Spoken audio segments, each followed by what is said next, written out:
We're close enough to Sunday, right? Yeah, for sure. I don't know where this fits in my talk. I'm going to tell you a little bit. My son Max is here with the red shirt. Hey, Max. He came to Romania with me back in must have been 08, 07, 08. I had this brilliant idea that I was going to take all of my children when they came of age to an Orthodox country. And I worked for the first two, and I'm still on number 3 of 7. Yeah. So I'll get there, I think. So in Romania, though, we had some amazing experiences, like these kinds of experiences. And we had some earthly experiences, too. Do you find that when you go on pilgrimage? Oh, for sure. You'll end up in places you never, ever can imagine, and doing things. So our translator was a seminary graduate, and he was on fire. His name was Valentin. And then one of my parishioners, their father lives there, and he lent me his car. So we just drove his car, and I had a translator, and my son was with me, and we were driving. So a lot of profound experiences, but one not so profound, but it's a funny story. He said, "Oh, Father, we have to go to my girlfriend's village. I have to see her for something." And I said, "What?" It was like way over there. I said, "Okay." We went there, and there was like a little, maybe about as big as this Soleil area here. That was it. To get into the village, just like an outside area. And then there were all like little donkey paths to go into the village. But she was going to meet us out there, and I'm driving this car that has stick shift and is going like this. You know, like it wasn't the most how should we up to date model. So we're going like this, and so we pull in that little thing, and I pull up to what looked like just like a regular house, but there were bicycles all lined up in that thing, and I went boom, and I knocked all the bikes off. And it turned out to be a bar. So all of these crazy Romanian guys come running out of this bar, and they're yelling at me like this. And Valley's so nervous, he's sitting here, right? I should have said, Valley, it's Pascha. You know, like, act as if it's Pascha. Nothing's going to happen. He was worried that we were going to get stormed.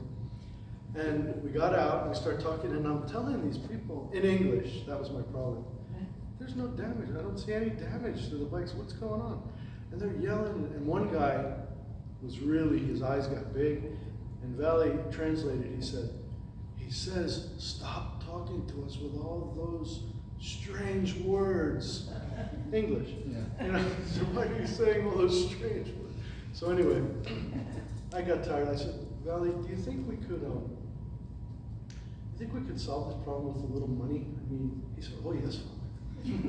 I said, "How about 15 Americans?" Yeah, but that was before the euro. So they had this lei or leu, whatever the Romanian currency was. Are there any Romanians here? Yeah. What was it? Lei. So I had to go to the back of the car. We had a suitcase full of lei. Like this, like $15 or something. And we handed it out to all these guys. And so what do you think? Do you think they fixed their bikes with that money? Or they ran back in there, and I said, "Let's get out of here." We drove away. And his fiancée, she's actually his prietessa, you know. But she called, she said, "Don't come back the same way. Don't come back the same way here." I said, "Wait, wait." There's a story going around in all the villages now that there's an American priest handing money out of the trunk of his car.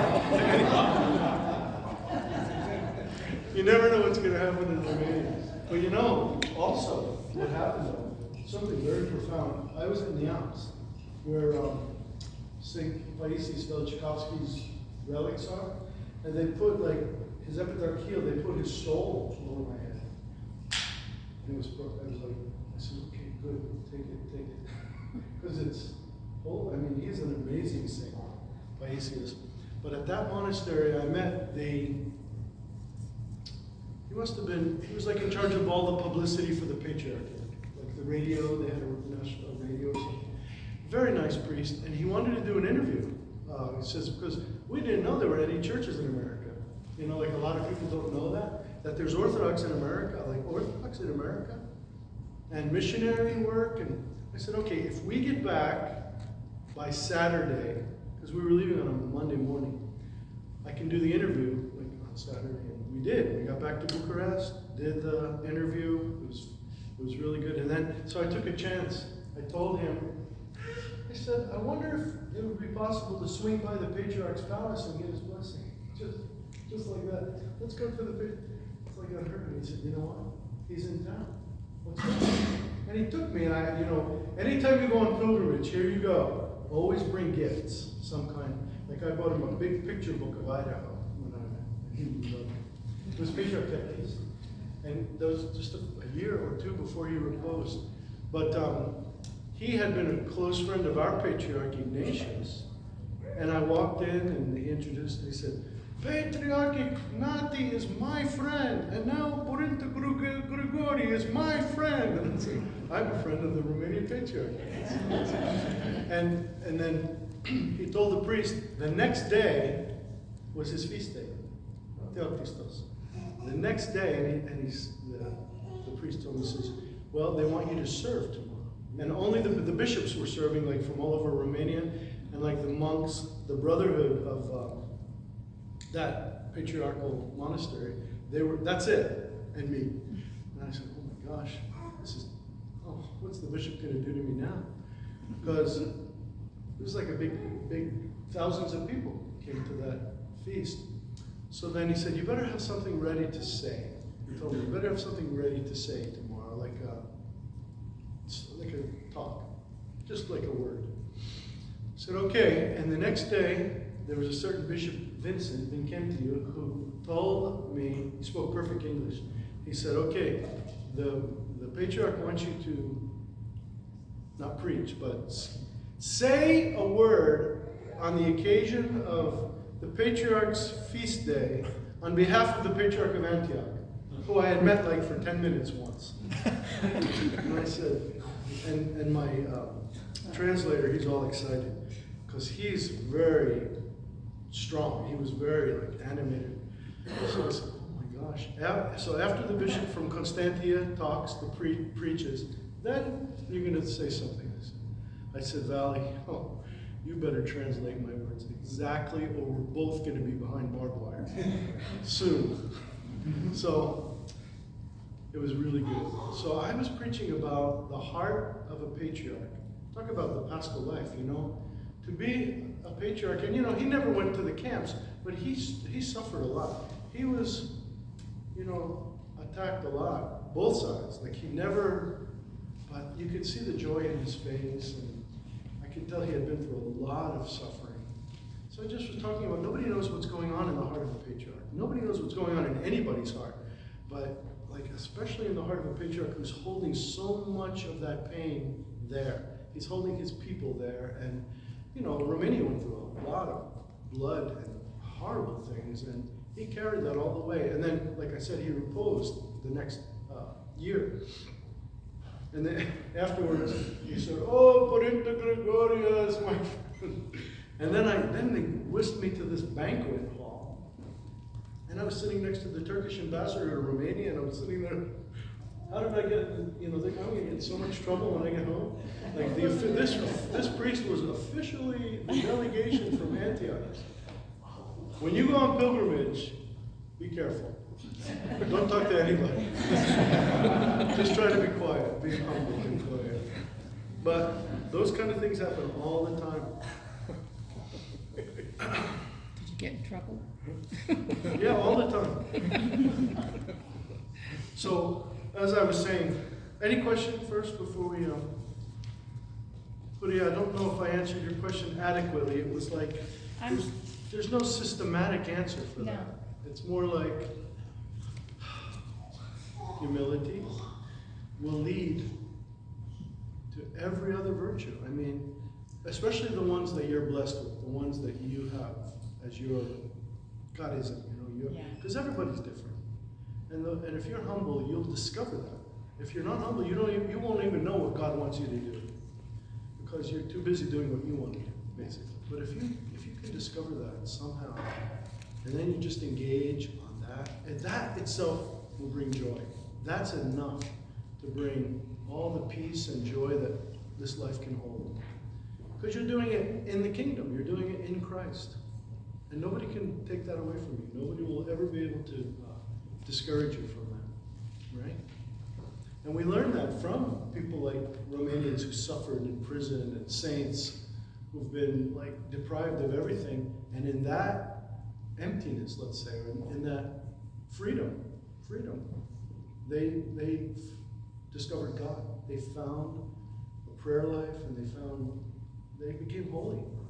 So it's us who are always trying to like work on the details, like everything, it's all the details that matter. No, the thing that matters is to go into yourself, be humble, and listen. And then your life can change. And then you could be a Paschal person. Like a Paschal person doesn't have to be, they, like the elders, like the saints. If you read their lives, they had Christ is risen written in their hearts. But they were very quiet about it. St. Seraphim was, and he would greet everybody, Christ is risen, every day of the year. And not only that, he would call them my joy. He would say, my joy. Christos voskres, like, radusia, Christos voskres. So, it doesn't have to be a bombastic, big thing, but what's the word? It has to be evident or present. Because if we don't have that joy, nobody's going to want to be part of our church. Do you think they want to come in and see a bunch of miserable-faced people and drooping all the time? And it's, well, what kind of happiness is this? We need to just show them the joy. And I know you have it. I know. I've seen it already just in, a couple of hours here. And it's because your pastor has joy. Okay? He's like a little crazy, but but he has joy. And you know what? We all have our own. It's not about personality. It's not about like a persona that you put on or something. If it's really you, it'll be authentic. People will know it. Yeah. That's all. That's all. Whether it's a priest or people, even if you have to have that same kind of joy. If you have a priest who has joy, and everybody's sitting there like this, boy, that's a downer. We're trying to, and then everybody's like, and sometimes like this. So reflect the joy that you're being given, and it's a exchange. It's a living thing, actually. Father, could you speak to us about the fear of God from an Orthodox point of view? Ooh, maybe at this point I should collect $100 tickets, huh? The fear of God. Like when we say before communion, in the fear of God, in faith and love. Those three, by the way, can't be separated. The fear of God and faith and love. So we're not afraid of God. It's maybe not even the best word. I don't know the Greek. I mean, I haven't never studied that particular phrase. But it's not the kind of fear that we have, I don't know, when you're afraid of, like my wife's afraid of snakes. Like we're in Arizona and all I hear about is snakes. And that's a certain kind of fear, which is a personal thing or something. But the fear of God, it's not passionate whatsoever. There's a certain awe, A-W-E. Maybe that's even a better translation. Awe, reverence, like with the holiness that it takes to be in God's presence. All of that translation in fear of God. To be worthy at this particular moment, to be receiving the body and blood of Christ without burning up. And what will do that is the faith and love. Faith and love. Now drawing near in that spirit. Don't just come with willy-nilly, never having prepared for this, never having any kind of idea, just forgetting, or being ignorant, just walking up and plopping your mouth open as if it's, what's the word? Expectation, like it should happen. I deserve it or something. That's not fear. We have all kinds of postures and attitudes when we approach the chalice. The only one is when you put your mind like already at the judgment seat, and you're approaching the Lord at the judgment seat. And you say, how will I approach him? In fear, but it's got to be beyond fear for what's going to happen to me. It's got to be fear like I'm in the presence of the Lord and I love him and I want to be with him forever, and it would be a tragedy if I wasn't with him forever. And that's the same posture that we do Holy Communion with. Because that then, it's almost like you could say it the opposite. With love of God, and from that love, you'll have faith and awe, like you'll be in awe because of your love for him. It's like, you're married, this is your wife, right? So you're in awe of your wife. When you wake up in the morning, you say, I'm married to this woman. It's like maybe you should be a little bit afraid of her too. But it's a certain kind of fear. It's an awe that makes us, it doubles down on the love.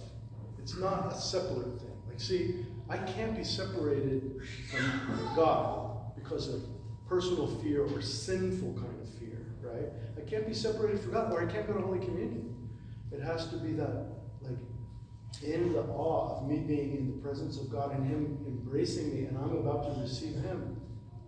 I'm out of my mind, not even understanding, but that's the state that I walk towards the chalice with. If you have that, every time, you're not far from the path to the kingdom of God, because that's, not many people could do it all the time.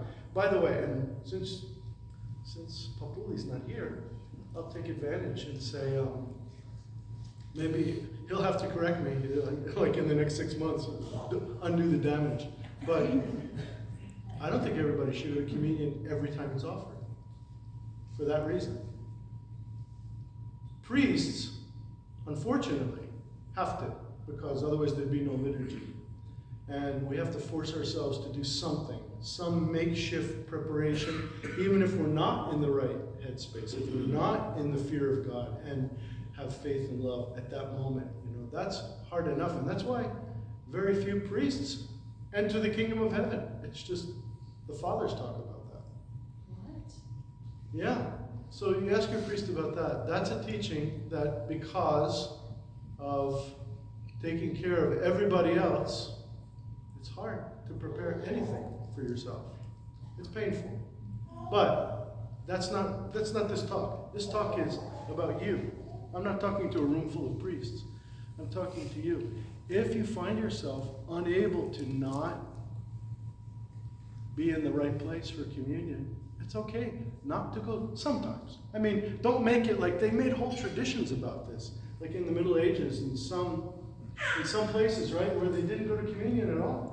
Like, right, once a year, twice a year, they would go because they're not worthy. And I don't know how you become worthy once a year all of a sudden, but that's an extreme. But also, no preparation and no possible love or joy or sense. It's just rote. That's an extreme too. So my dears, you're all in different places. Like how long you've been in the faith, how often you've received communion, like where you are on the spiritual ladder, etc.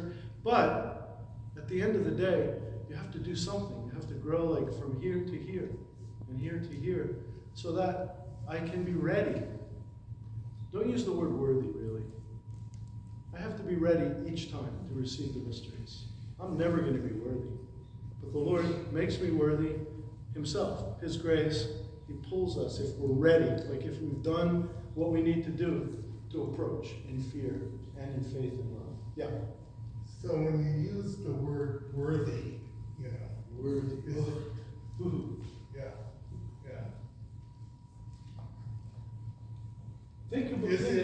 Think ready. I'm ready this time. But am I worthy of thy blessings? Yeah, never. None of us. Never. However, we have to say it like this. Like, do you know like why we don't normally kneel down on Sundays? It's because if you kneel down, you're asking, Lord, have mercy. It's not Paschal. It's not resurrectional.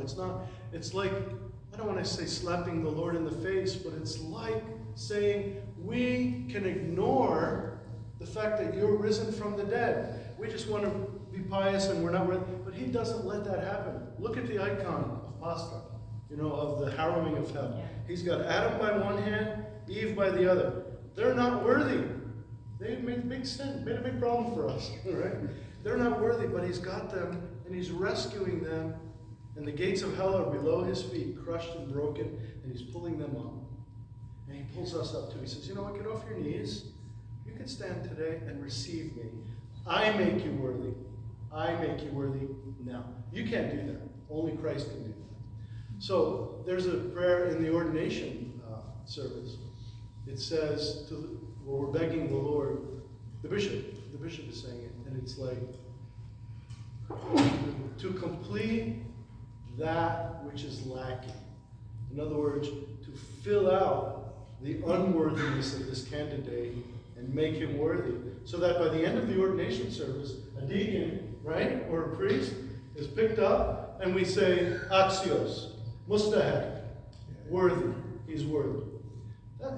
We can't do anything about that. We can be as ready as we can be to receive the mysteries, communion and ordination and marriage and baptism like today. But you can't do anything about making yourself worthy except inviting the grace of Christ. Bowing your head in humility, that same beginning virtue, and then the Lord will come to you. And if you're not worthy, he'll show you that too. Did that get you alarmed there? Yeah, no, it does really help in terms of where I came from before I converted, So, it means in terms of my coming, salvation. Yes. What is the fear? The fear is that when I stand there, Yes. will I be worthy of salvation? That's a good fear.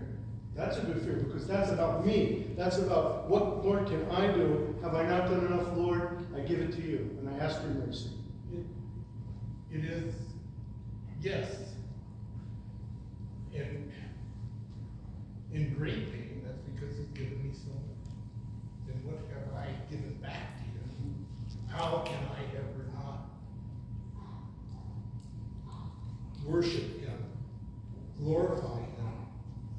How can I ever pay that bond debt because I am his bond servant? How is that a way of expressing the Orthodox way of the fear? Yeah, I would add to that our unique Eastern Apostolic ancient tradition does not center on,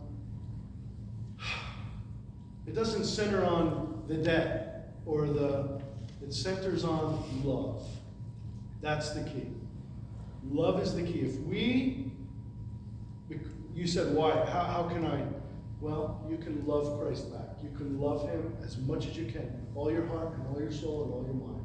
And that's all he asks of us. But it's a lot. If you love Christ, you'll do everything for him. You'll do everything. You'll live your life. All your relationships will be in Christ. And when you're tempted to sin, you won't.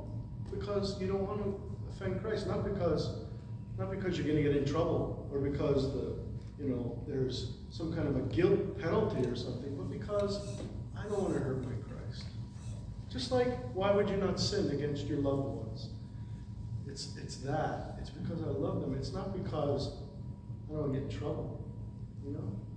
So, in that respect, without disrespect, can I think of Christ as my friend? Well, My yes. another human being, like when he was here. Yeah. Can I be a human being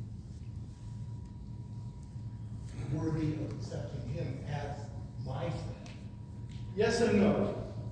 The yes part, obviously, is that he was a human being, right? The incarnation means everything is accessible to us. Everything physical, all, like I said before, all physical reality is now accessible to us to worship him. Because he became physical. But there's the other part. What does that do to us? He, in doing that, wants us to become like him, to become God-like. And I think that's the part where a lot of maybe other churches, other places, they don't complete that picture. They don't say that, okay, so now what's my part? My part is to become divine. If he became human, now I have to become divine. So what does that mean? Impossible. How am I going to be impossible? How am I going to be divine, in my relationships with people around me, in my relationships with the world, and certainly in my relationship with Christ?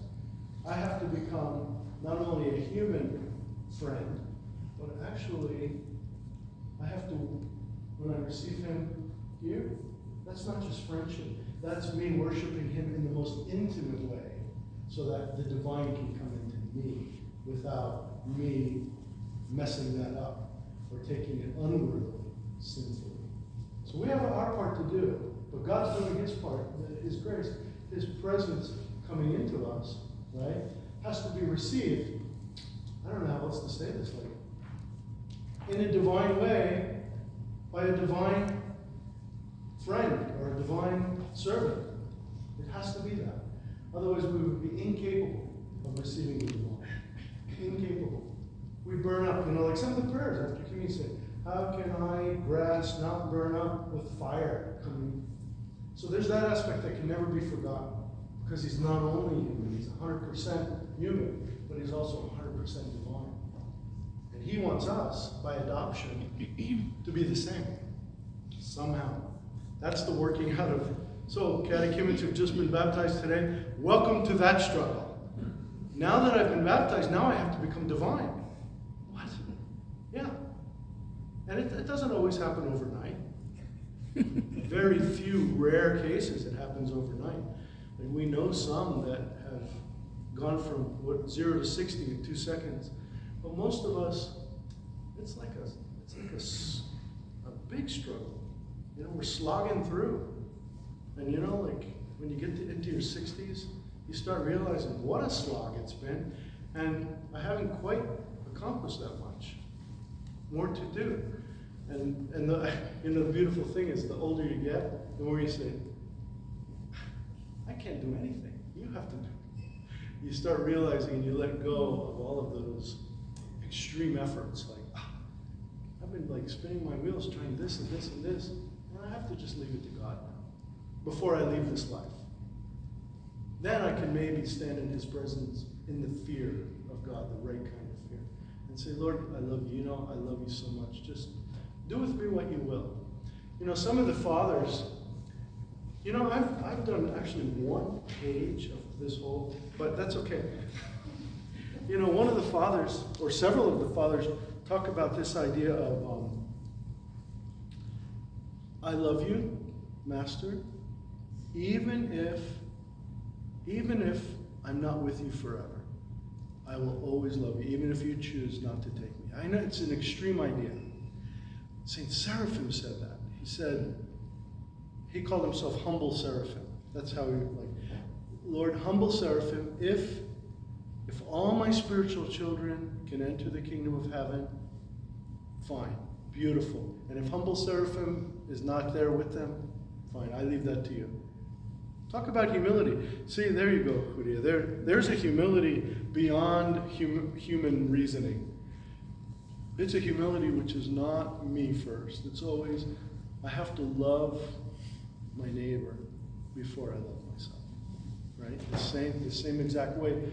We had a seminary professor. I never get through one of these talks without talking about Father Vladimir Borchevsky of blessed memory at St. Tikhon's. He taught every kind of class, church history, history of the church in America, Old Testament, canon, things that didn't relate to each other.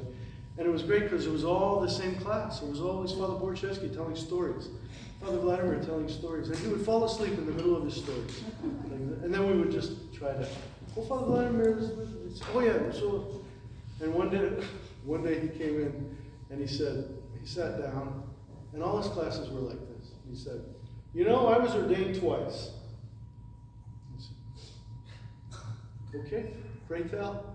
And he said, well, I was ordained by Archbishop Dimitri in Philadelphia in 1930 something. And he said, but his father was a priest in Canada, up in Alberta. And it was during what the church calls the time of troubles. Have you heard of the time of troubles? It was after the Russian Revolution. So there were so everything was in chaos. No more money was coming from Russia to pay the priest's salary and buy buildings. And so bishops were popping up and priests were popping up just out of nowhere. And sometimes the Soviets actually sent them here. They would ordain them and send them here to throw a little wrench in the works. So his father was father of 10, so he was one of 10 children. And they were up on the prairie in like blizzards and horrible weather up in Alberta. So he gets a knock on the door. His mother and father are in the kitchen one night, a blizzard, and it's nighttime. And he opens the door, and there's a tall figure with a mitre, you know, like a bishop's mitre on his head. Not like the regular, the thing they wear outside. The mitre, that thing, like a crown. And he looked up, he was 10 years old. He said, is your father here? He said, and he said, go get him. Tell him the patriarch of the world is here. Because it was a time of troubles and everybody was calling themselves anything. And he went out and told his dad, hey Dad, the patriarch, they said, Papa, the patriarch of the world is here. He said, yeah, okay, bring him in, we'll be right there. Put him in a chair, and he's sitting there with this bishop, and he says, what is your name then? He said, would you like me to ordain you? He said, and he put his hand on his head, and he ordained him right there on his living room floor at 10 years old. Boom. He said, so I was ordained twice. And that was his class all the time, like everything like that. But why did I bring him up? What were we talking about before that? See, I do that all the time. It was about loving your neighbor, right, as yourself. So he taught us, which was he had been on a panel with a bunch of, like they do these interfaith panels, all, not just Christian, but like all different. So this question came up, interpret this passage in the scripture, love your neighbor as yourself. And like everybody's making all these different interpretations. And he said, well, you know, it's simple in our tradition. Like you love your neighbor instead of yourself. Basically, what you normally give to your neighbor, give that to yourself, which is usually like crumbs, right? Dregs. But what you give to yourself normally, give that to your neighbor. And you'll see a big change, like in your life and in their life. Because there's always one person we're willing to forgive, we're willing to give the benefit of the doubt to, we're willing to, honor, and that's me. That's me. Right? It's always me. But if we'd say, all right, I can't do that, I have to switch it around. Oh my gosh. And I've seen it as a pastor in real lives. Lives change. Your life. Like St. John Chrysostom, it'll be like turning it right on its head. So he said, the Jewish guy that was on the panel, they were walking out when he told them that, and he said, the Jewish rabbi said to him, that's the first time any of you Christians ever got that right. Because the Jews have a similar interpretation of that, in the right, when they contextualize it right. And it's true. There's so much misinterpretation of this idea of loving someone more than I love myself. Like I was saying about St. Seraphim, loving all my spiritual children more than I love my own self. To give them that kind of love and benefit of the doubt, and me, doesn't matter. That's so different, that spirituality. That's so different from anything else, even called Christian, believe it or not. Because I don't see that. I see more like of an arrogance or like people challenging you. Are you saved? Which implies that I'm saved. And now I would like to ask you if you're, it's just, everything's on its head, okay? That's not our spirituality. Our spirituality begins from the place of humility, always. Always. Okay? Okay, let's try something else here. So, what we're talking about here a lot is what the church calls dying to myself, right? Dying to myself. And that doesn't just mean dying, like at the end of, it prepares you for that. That whole idea of remembering my own death does a great job at preparing me for not only thinking of myself all the time. So there's a story about one of the abbots of Mount Athos.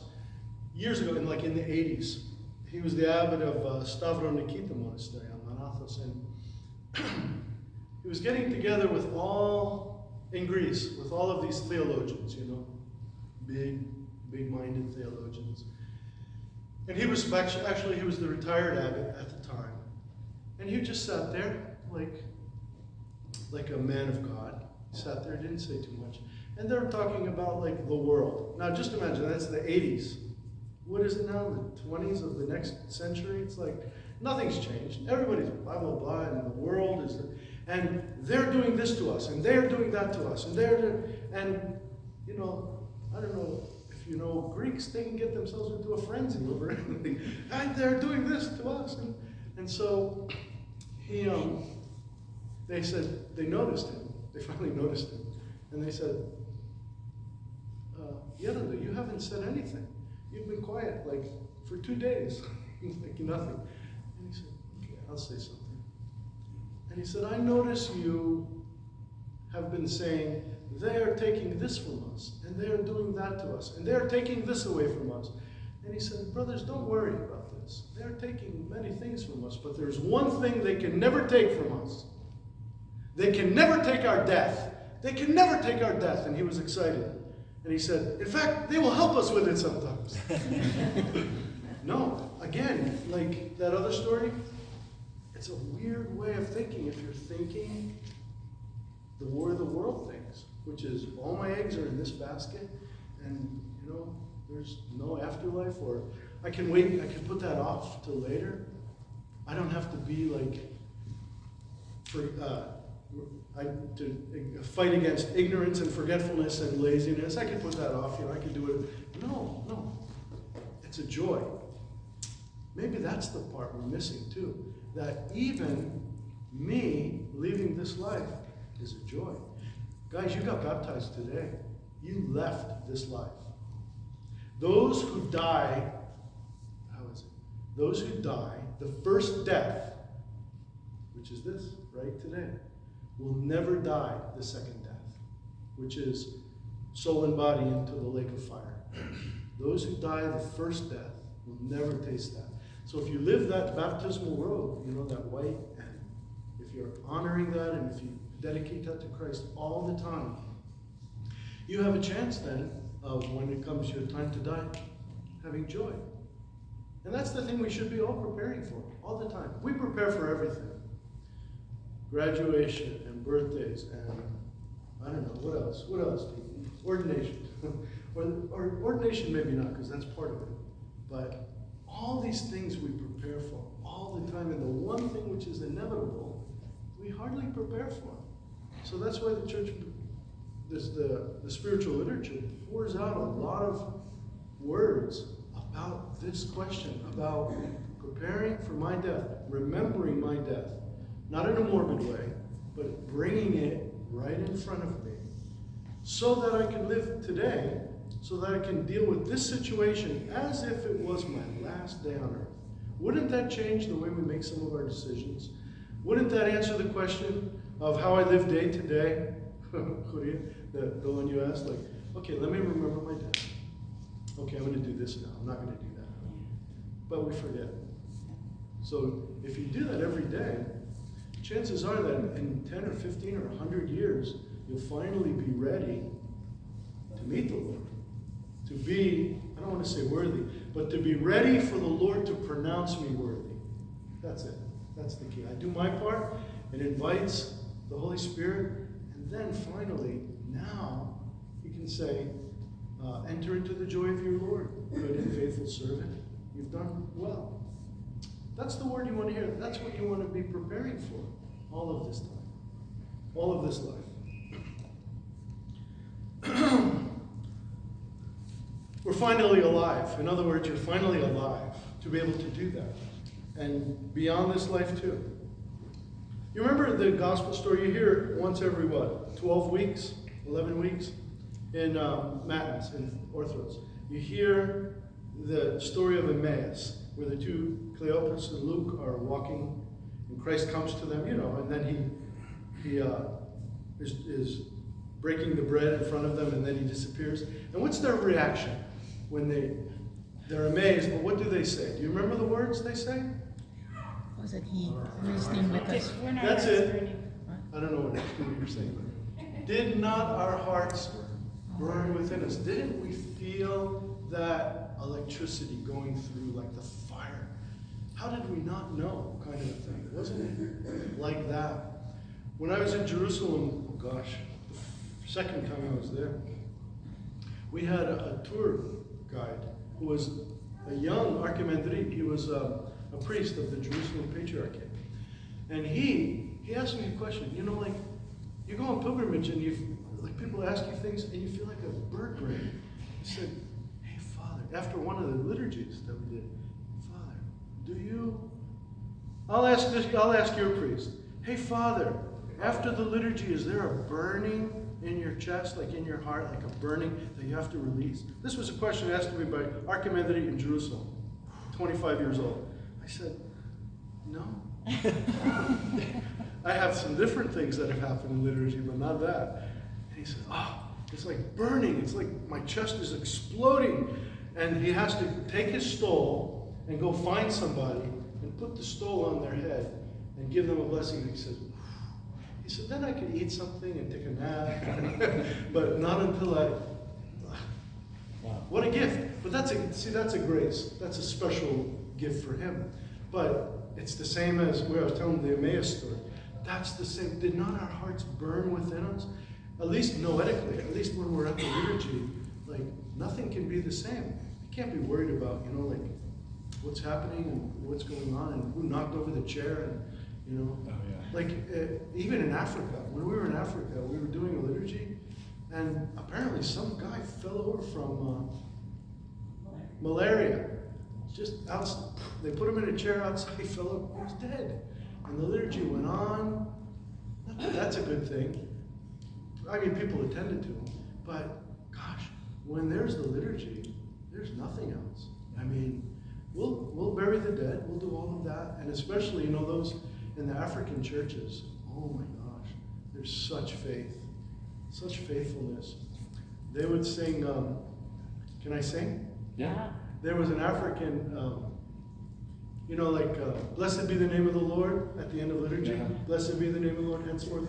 The way they do it, and the bishop always started it, like to begin a class or something. The bishop said, Gina la buona, and everybody, the whole place, Iri miwe tangu sasa atamilele. Again, Gina la, and they were all moving, things were banging. It was, it was alive. But when we were giving communion, there were some seminarians there from Kenya. They came from the seminary in Kenya. And they were holding the communion cloth. And I was giving communion. And then, the little children, then they started chasing the children away from the chalice. Like, get out of here. It was like, I'm holding the chalice so nothing happens. They're saying, get out of here. I said, why are you chasing? They said, because they were already here. They're hungry, that's all. They're hungry. You never thought of that, did you? No. I never would have thought of that in a million years. But they were the church is very heavenly and it's very earthy at the same time. There's so much happening in everyone's life, in every liturgy. And so to answer your question, I'm going to answer it boldly, especially about liturgy. I'm Orthodox in all the services. When people say, I don't like to come to your church because it's boring. You do the same thing every single time. I hear the same hymns. And I'm not as diplomatic as your priest. I said, "Are you finished?" Here's the problem. Here's the problem with that. You want to change things. You want to change music. You want to maybe even change the words. You want to do this. You want to do that. Like, there's so much change already happening. Like, even in a liturgy. Like, the hymns change a little bit every week and the tones and all. But also, what about all the people in this community? Everything they've gone through this week, everything they're bringing to the table, it's the whole place has changed dynamically in 6 days. It's like a whole new liturgy. It's a whole new, and every liturgy has to offer that new snapshot of reality. You know, because this person, they're not the same. And by the way, this person is not the same as they were last week. And we have to somehow have some stability and have some, like, you could change settings here and there, but not to, like, I'm bored. I want the whole thing to be in the hands of a worship committee. What? No.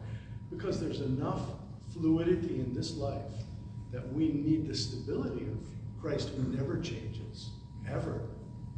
And that's what gives us our foundation. And then, who could be forgetful or who could be lazy? Because we will be bringing our efforts against those passions each time, each liturgy, all the time. So say, you know what? It's not boring, not if your heart's in the right place. See, I answer questions like, it takes me an hour.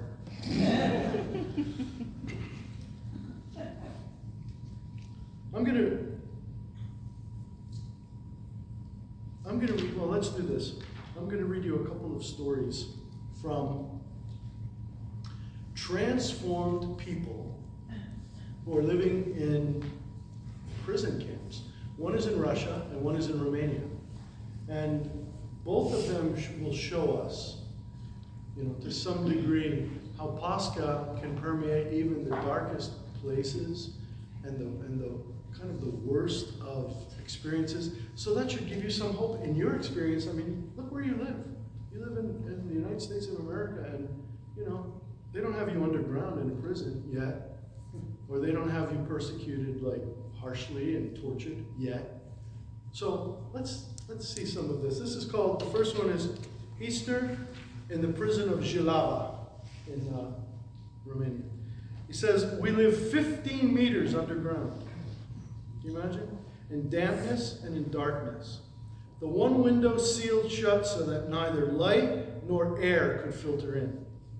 Hungry, condemned not to go out, not to see the sun or the sky, in semi-darkness during the day, pitch dark at night, 45 men in the stench of mold, urine, and excrement in the collective tomb of Jilava.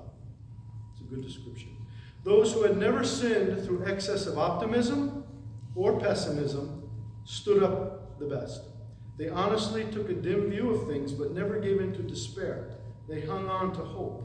They had the firm will to fight and come through. The human body has within itself astonishing resources, unexpected reserves, which only rarely have the occasion to gush forth from the depths of being, dredging up astonishing powers of resistance.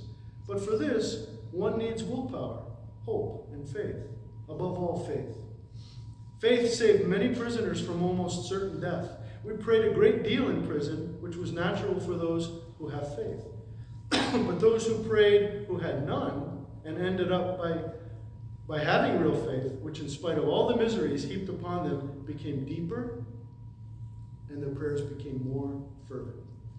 The atmosphere of Jilava was good for meditation upon life, death, and eternity. The more than monastic fasting, the darkness, and the silence in which these men lived, the prayers they sent up from under the mass of earth towards the light, towards truth and love, gave them a sensitivity, a spirituality which they would otherwise never have attained. Faith and prayer being the greatest consolation for the majority of us, it was with great emotion and impatience that we awaited the feast of Easter, Pascha. Thus, in our cell, and as I found out later, in all the other cells of Jilava, as indeed in all the prisons of Romania, Holy Week resurrection night and Paschal Sunday were fervently observed. On Holy Friday, we received portions of meat, imagine, such as we had not seen in ages. Of course, the administration was testing us. Nevertheless, the majority of us kept the fast, that is to say, we did not touch the meat, eating only bread and water. Others, in spite of their hunger, touched no food at all. Can you understand what a sacrifice that meant for these men dying of hunger, these precious foods, the very sustenance of our miserable existence? Yet, they renounced these precious things to give expression to their faith and hope in the resurrection. Religious services were rigorously forbidden. We nevertheless unanimously decided to hold the Saturday night resurrection office as best we could. Unfortunately, we had no priest in our cell, but there were 2 deacons. The greatest problem seemed to be how to know the exact hour. Of course, none of us had a watch. We were determined that our praise should rise to heaven together with those of all other Romanians. The fort of Jalava was close to a station, and we could hear the trains whistle. We knew that one left at 20 minutes to midnight. We would await for that signal to start our prayers. It was pitch dark in the cell. Dinner was served at 6:30, but not one of us had touched his portion of food, but with infinite precaution, fumbling in the dark, each lay away his soup and portion of bread and awaited the signal. It's anticipation. Lying upon our boards, our thoughts were with those outside, and our memories went to the days when the country was free. And this feast, above all others, brought the entire population joy and the sense of communion. Like an immense tomb, Jalava was plunged in darkness and silence. When we heard the train whistle, we rose carefully. It was so dark that I could not identify who stood on my right or my left. The 2 deacons were somewhere in the middle of the room conducting things. The voice of General Mardari was asking forgiveness of those he might have offended. Each of us followed suit, after which, in that utter darkness, above our cramped and tortured bodies, the prayers of the 2 deacons, in which we joined, flowed over our souls in an immense wave of faith and hope. The supreme moment came for which we so eagerly waited. Christ is risen. Truly he is risen. As we sang and prayed, we heard from close by and from afar, like an echo, the same hymn. In the other cells, the prisoners had had the same idea as we did.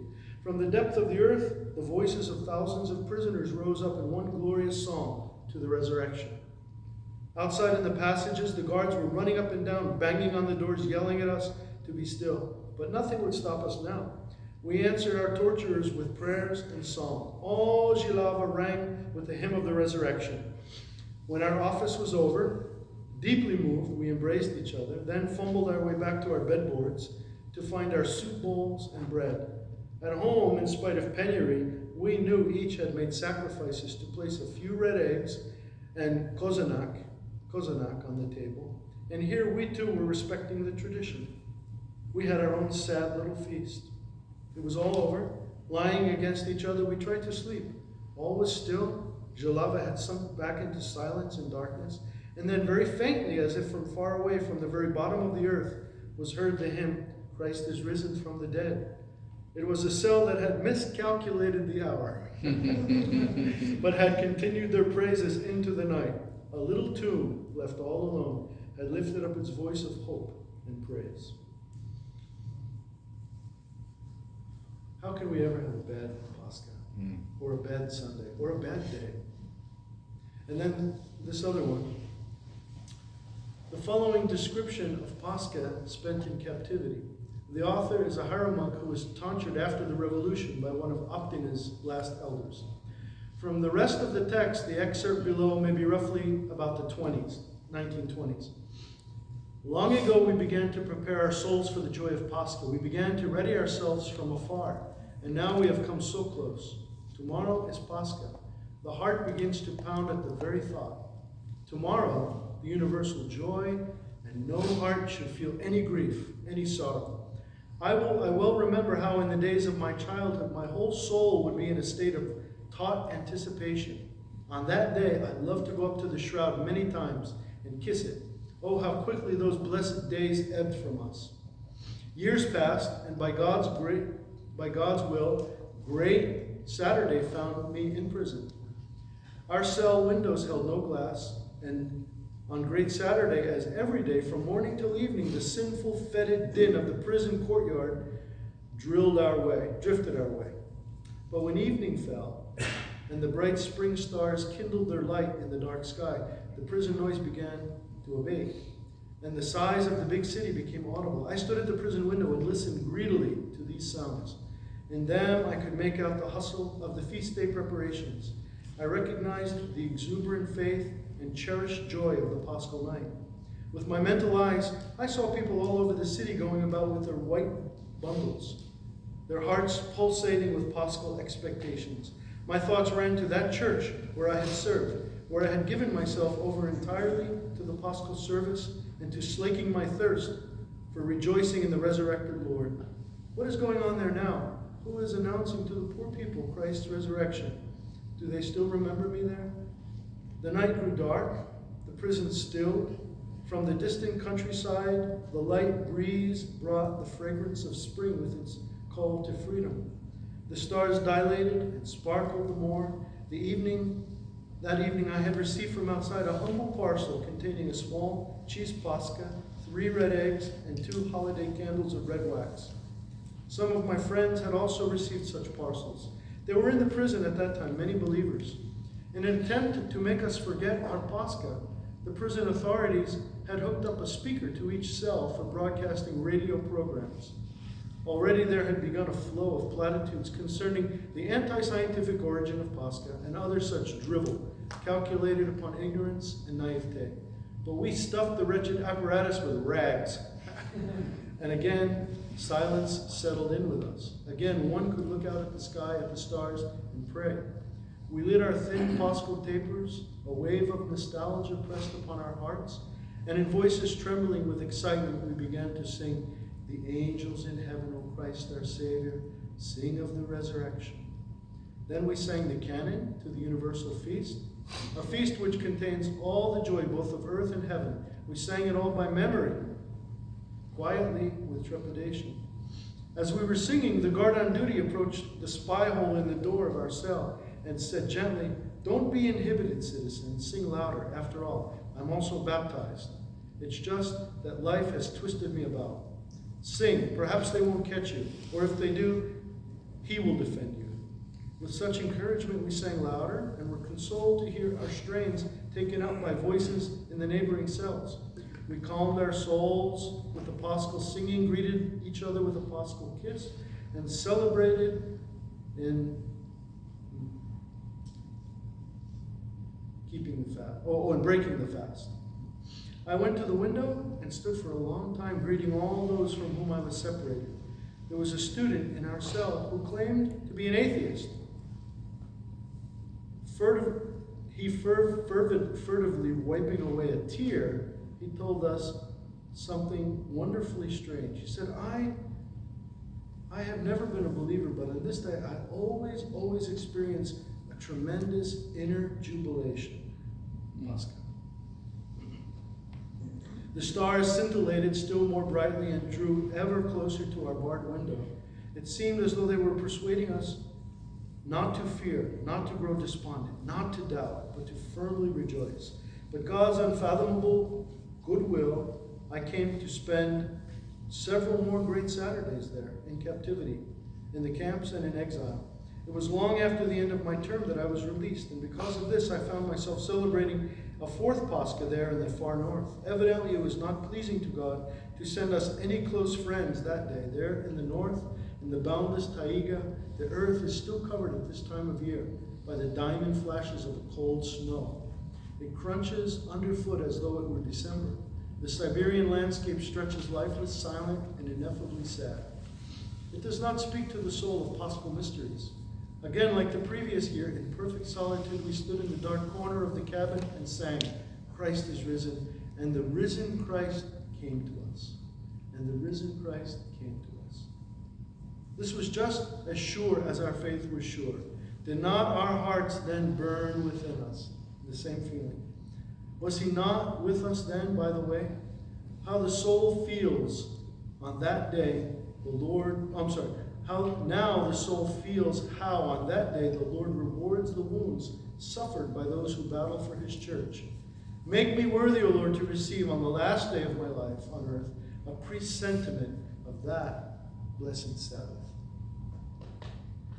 I mean, earthly conditions can be monstrous, atrocious, sinful, dark, depressing, evil. But no one can ever take away your Paschal. They can't take away your death, and they can't, because your death is your life. They can't take away your death, and they can't take away your life. Do you believe this? Yeah. Yes. I hope so, because you know what? There's nothing else. There's nothing else. When we receive the Holy Mysteries, there's nothing else. It could be my last one in this life. I hope to have communion with the Lord long time, forever. But maybe that was the last one today. Maybe. Who knows? Anything can happen. But they can't take this away from us. And you would think that we would want to do it as much as possible, right? It's a joy to do liturgy like every day of the week if you can. Because you're with Christ. How are we doing on the world? Doing great. Let's see. This could be deadly if you let me keep going. It's just 2. 2 o'clock. Okay. It's just 2. So, if you ever go to Jerusalem, has anyone ever been to the Holy? We just took a trip in June. Some Some of you went to Jerusalem? but some were from there and have been there. Okay, so you know then that in the Holy Sepulchre, in Jerusalem, in the Church of the Holy Sepulchre, they do Pascha every Saturday night. In other words, they have the service at midnight every Saturday. Do you know this? Did I you didn't know? realize it was the Paschal service. Well, no. I'm saying they do it as Pascha. Yeah, time, middle of the night. Yeah, middle of the night. So you know the layout. Let's see. So the priests go into the altar, and they wait with big papers, like signed by your bishop, so to give you a blessing to serve, right? And sometimes the bishop doesn't even look. Other times he's very scrupulous, etc. And can I say a funny story at this point? Whatever you want. So we were there. I was with Father James Bernstein. Oh, Father James Bernstein. Yeah, we were. That trip was 2017 when he came.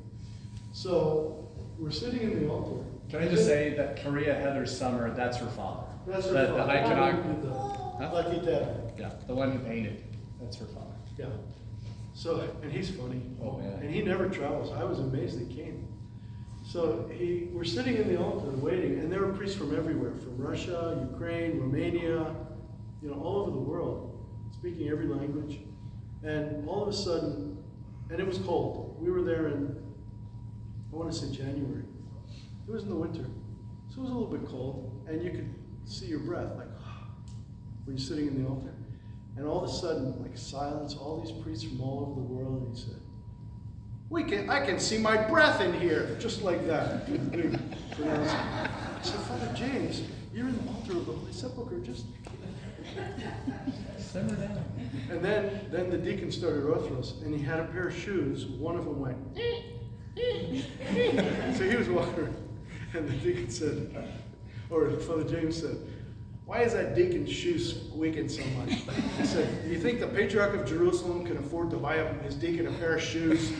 And I'm saying, this is a surreal experience. I'm in the Holy Sepulchre. And I have Father James, who's from Brooklyn, New York. Brooklyn. God bless him. Anyway, so then the bishop came, blessed us. And so the way it's set up, you vest, but then at a certain time when everything's ready for the liturgy, you process out and you go into the narthex. Because in the narthex is the tomb of Christ. And you go into the bishops go into the tomb and they serve around the back of it, facing this way. And when you go to Holy Communion, you actually receive the Holy Mysteries right on the tomb. Did you do that? We've never been to liturgy. Yeah, Oh, we you were in go the to- church a bunch this Yeah, year. you go in there and it's no amazing. We went in the tomb, but we didn't do a. It's amazing if there's not a huge crowd of Russians on pilgrimage at the same time as a huge crowd of Romanians who are competing to get to Holy Communion first. It's like, and all so he can be bedlam. But Yeah.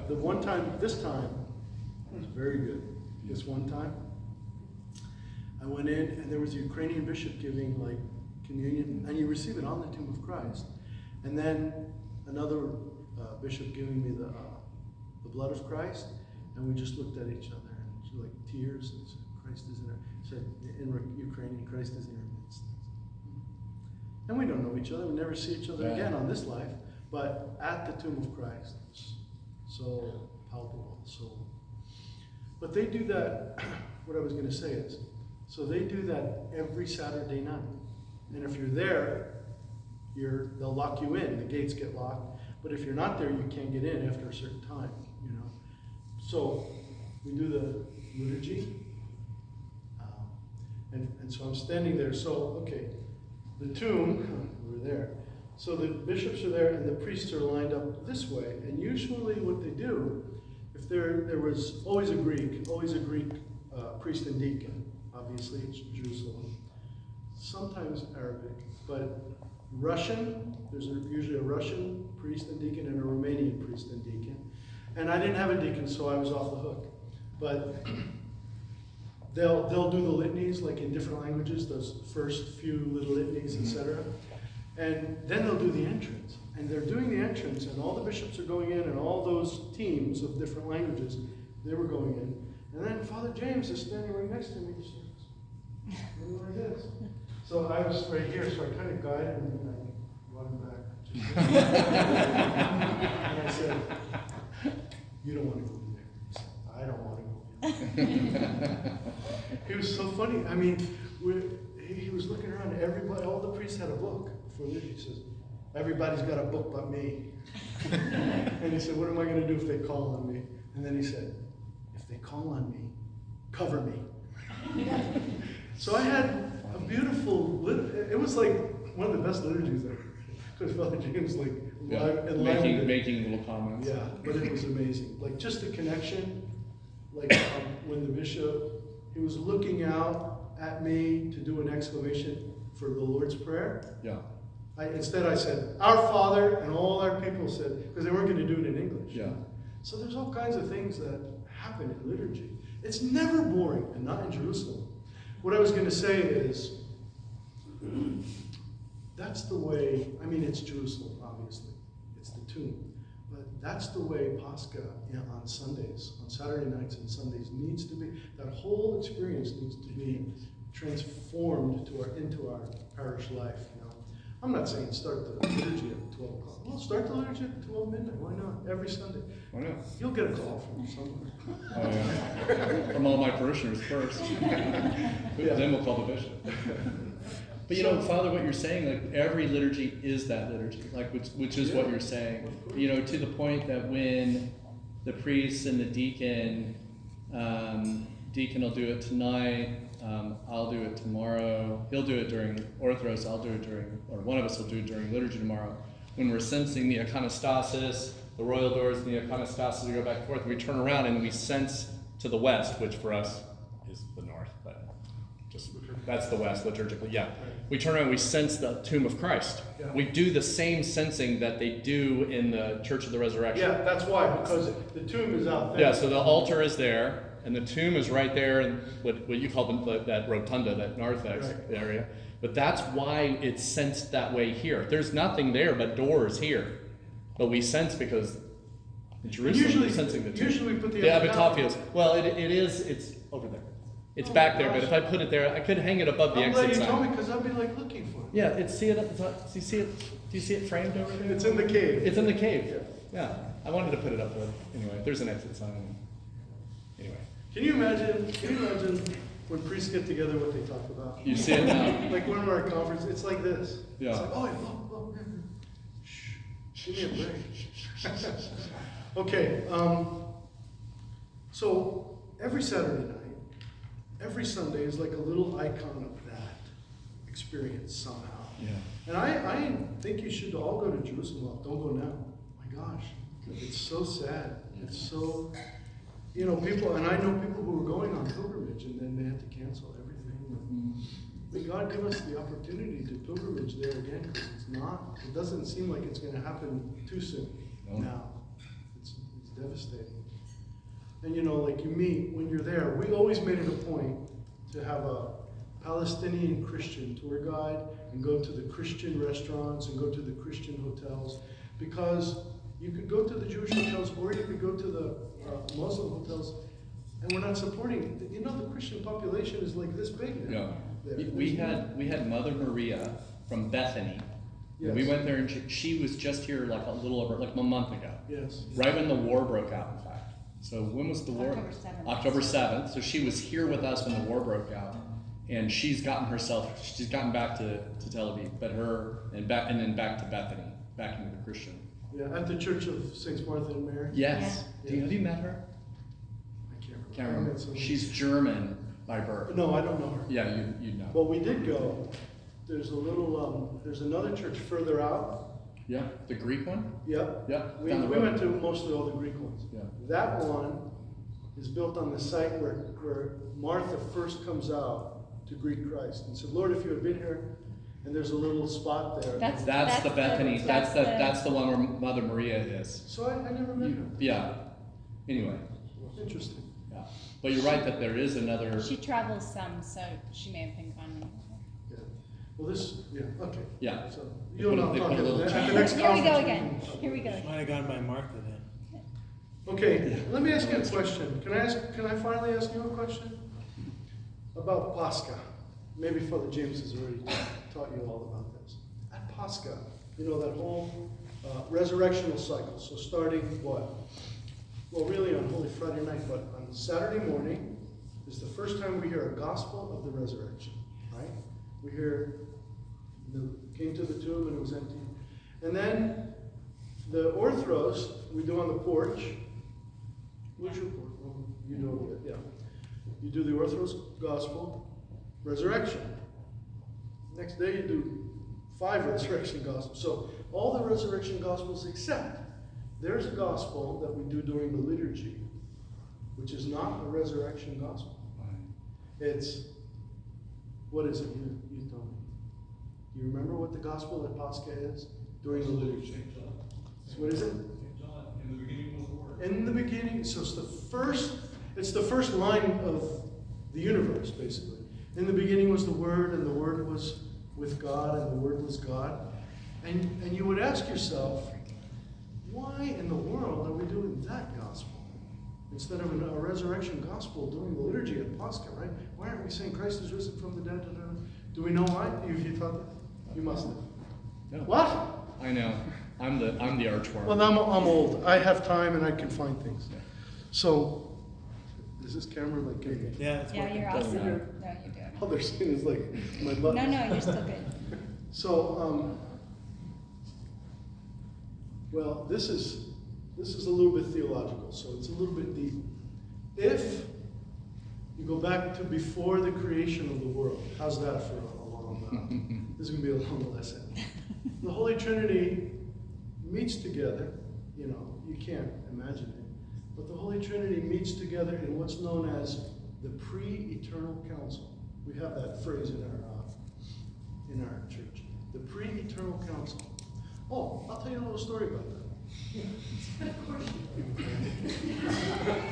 Who said that? Jovanka?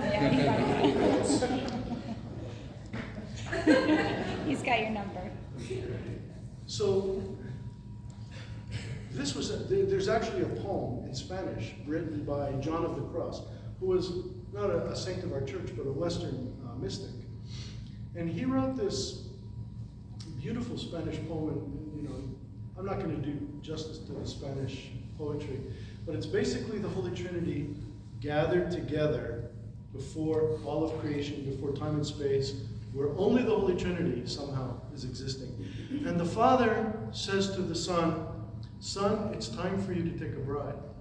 And the Son says, yes, Father. And he says, but she's not going to be just any bride. She's going to be disobedient. She's going to be a harlot. She's going to play the harlot with you. And he said, very well, Father. And he said, and not only will she do that, but she will torment you. And she will run from you and have persecution of you and harm you, etc., etc. And he said, that's okay, Father. And then finally he says, and she will kill you. She will kill you. And not only just any kind of death, but the most ignominious, horrible, public display death. You'll be in front of the whole world, dead, in front of everybody. And he says, yes, Father, I'm ready. And the Holy Spirit says, we must. And then the last line of this beautiful poem is, and God said, let there be light. Just like that. So, I mean, we know that there's foreknowledge, that God has the foreknowledge of that. He didn't design it that way. And that's what I want to talk about. Because according to, is it St. Ephraim the Syrian? We were supposed to be, well, Christ, the second person of the Trinity, was coming to us anyway, even if we did not fall. Okay? So that would eliminate the death and the resurrection, and we'll get back to that. But he was supposed to incarnate, and then he was supposed to ascend into heaven, you know, still taking our human nature with us. Whatever we did doesn't matter. He was always of the mind to be in communion with us. Have you heard this? Yeah. He was always of the mind to be communing with, he created in order to join us. And he wants us to join him and be in communion with him. Thus, the liturgy, etc. So, when we fell, that necessitated, now he wants to go like to all the places that we are. So when Adam falls, he says, Adam, where are you in paradise? Where are you, Adam? And he's hiding. And all those years from then till Paschal, till he went into the tomb, into Hades, and he says, Adam, where are you? And that's why we have him holding Adam in Eve's hand, right? Where are you? He still was looking for Adam. And finally, he found him. Finally, he found him, right? So when he finds him, he was able to restore him to that place, which was a normal place. He was supposed to be, like, not fallen, but he was supposed to be in paradise. You know, we were meant to live forever. And Adam and Eve fell, and they plunged us into this other place. So now, you ask, okay, so does that ruin the plan for God? You know, that original pre-eternal council plan? No. So, but now, he takes on where we've gone, because he loves us so much.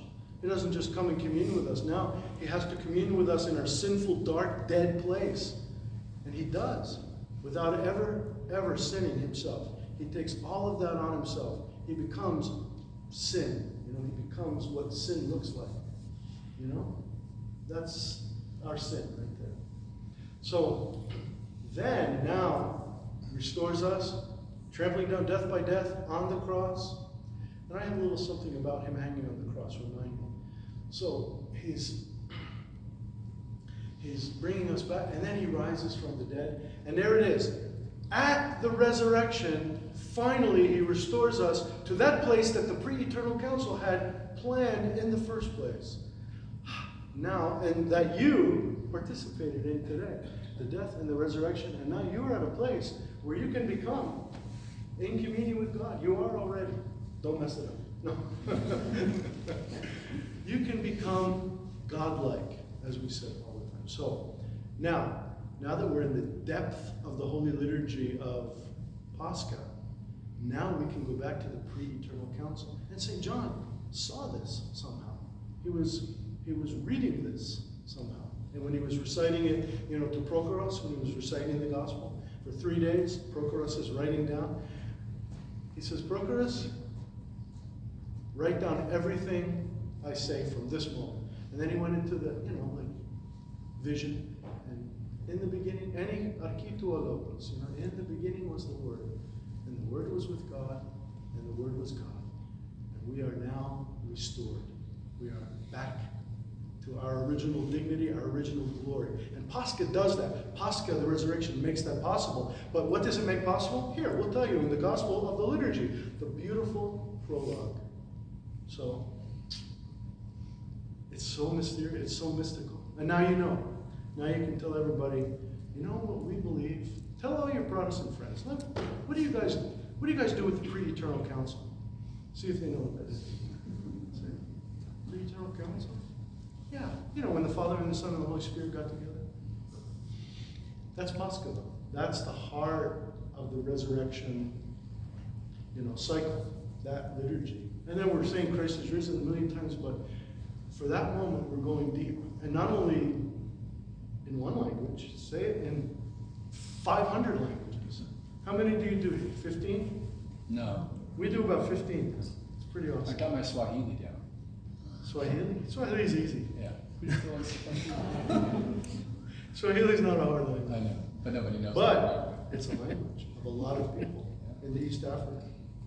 What is the name of the John, John?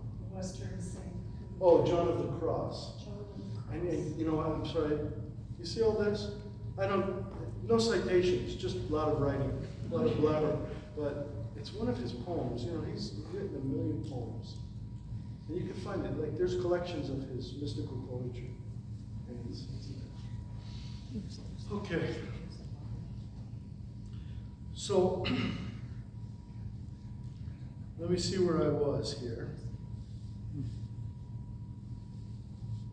You know, it's like he never gives up on us. He's always Paschal towards us. He wants us to always be in his bosom. It's like St. John the Theologian, you know the story? When he left Ephesus, he had to go away, and he entrusted this young man to the bishop. He said, don't let anything happen to him. Because this young man had been a robber, you know, like they would attack people, the gang, and rob them on the road and that kind of thing. But he brought him in, he loved him, and he brought him into the church, and then he said, take care of him.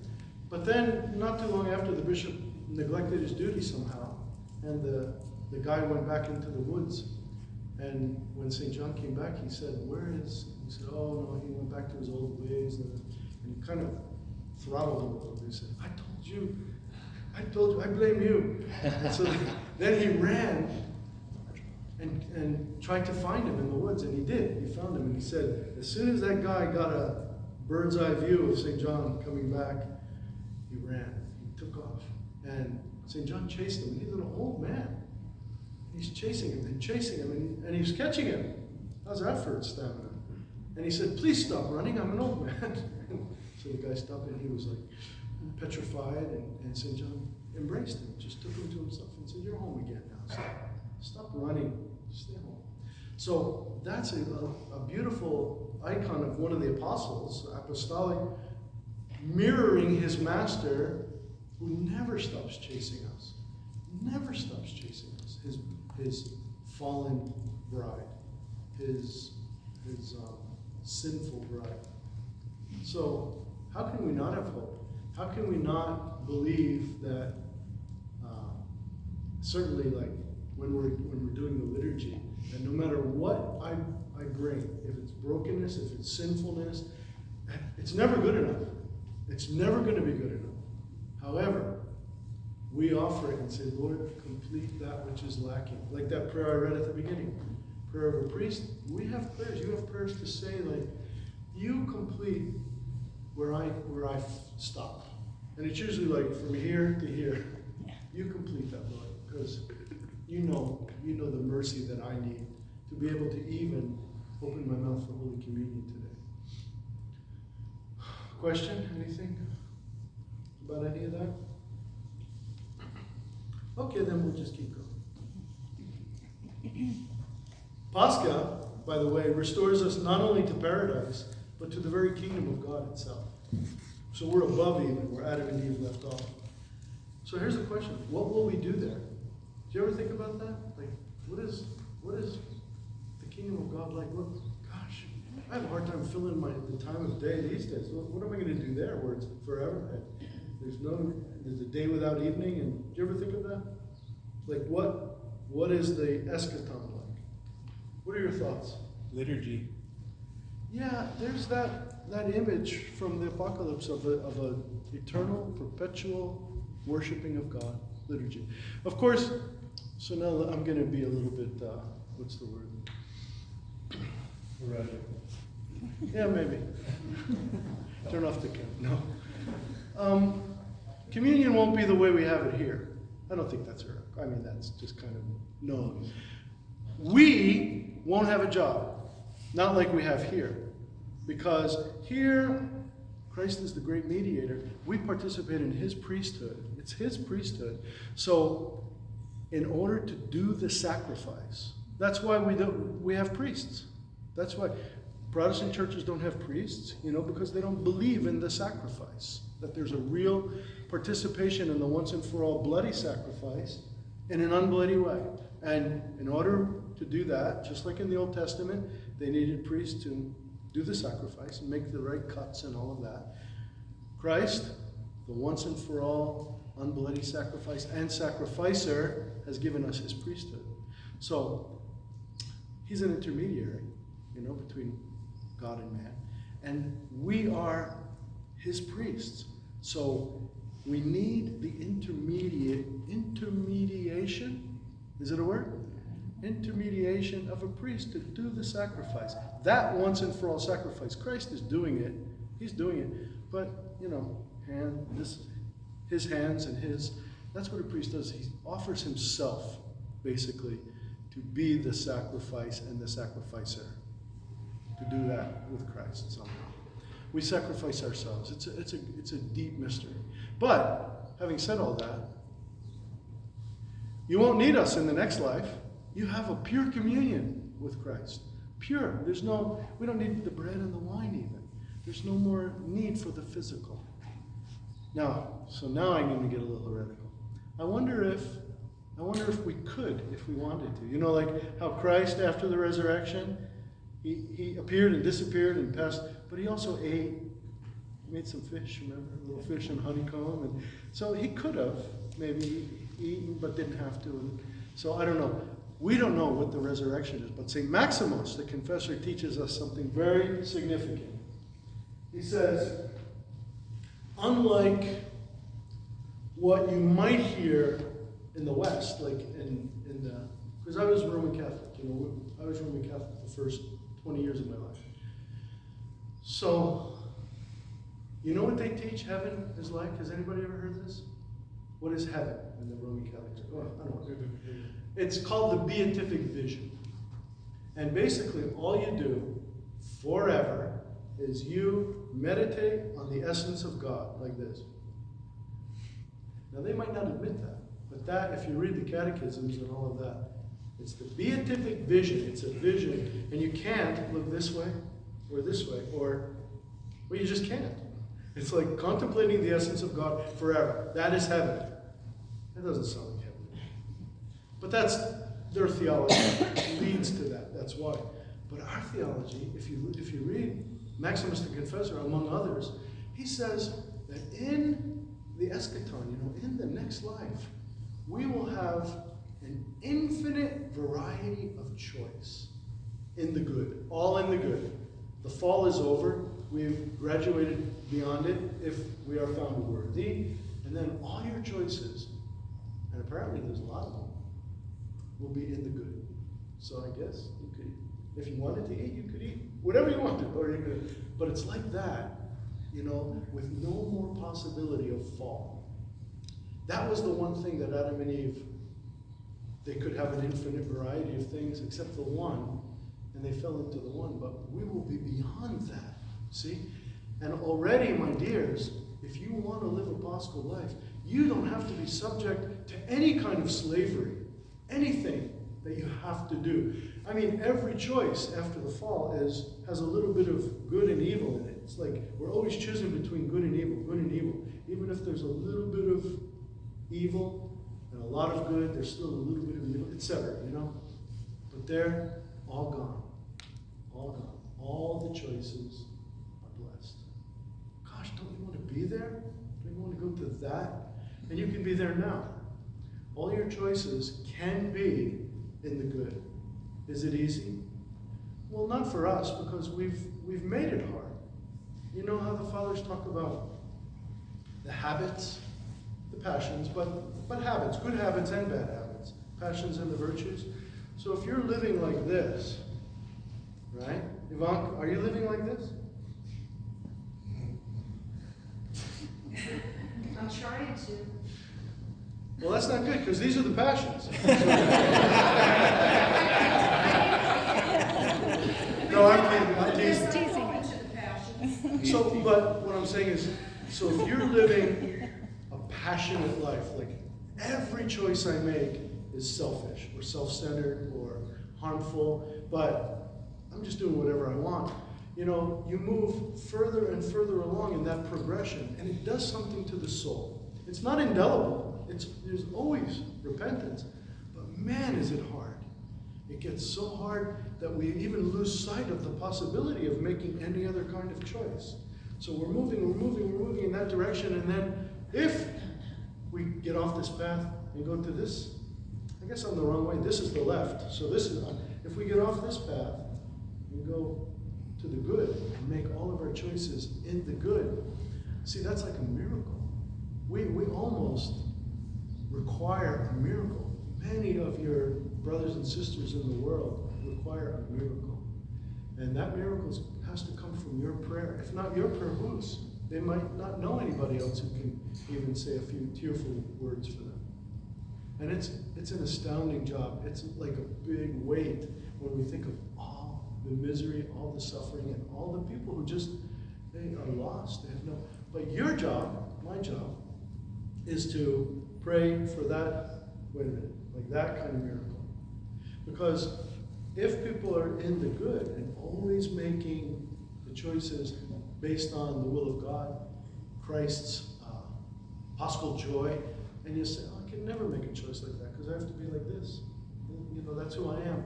You'll develop the habit, and it'll be really hard to sin. Not impossible. I mean, giant elders have sinned and fallen, but it's harder.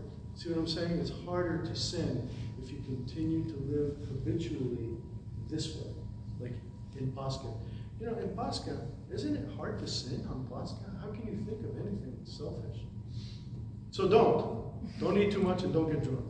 What vocabulary does one use to pray for people in that sphere?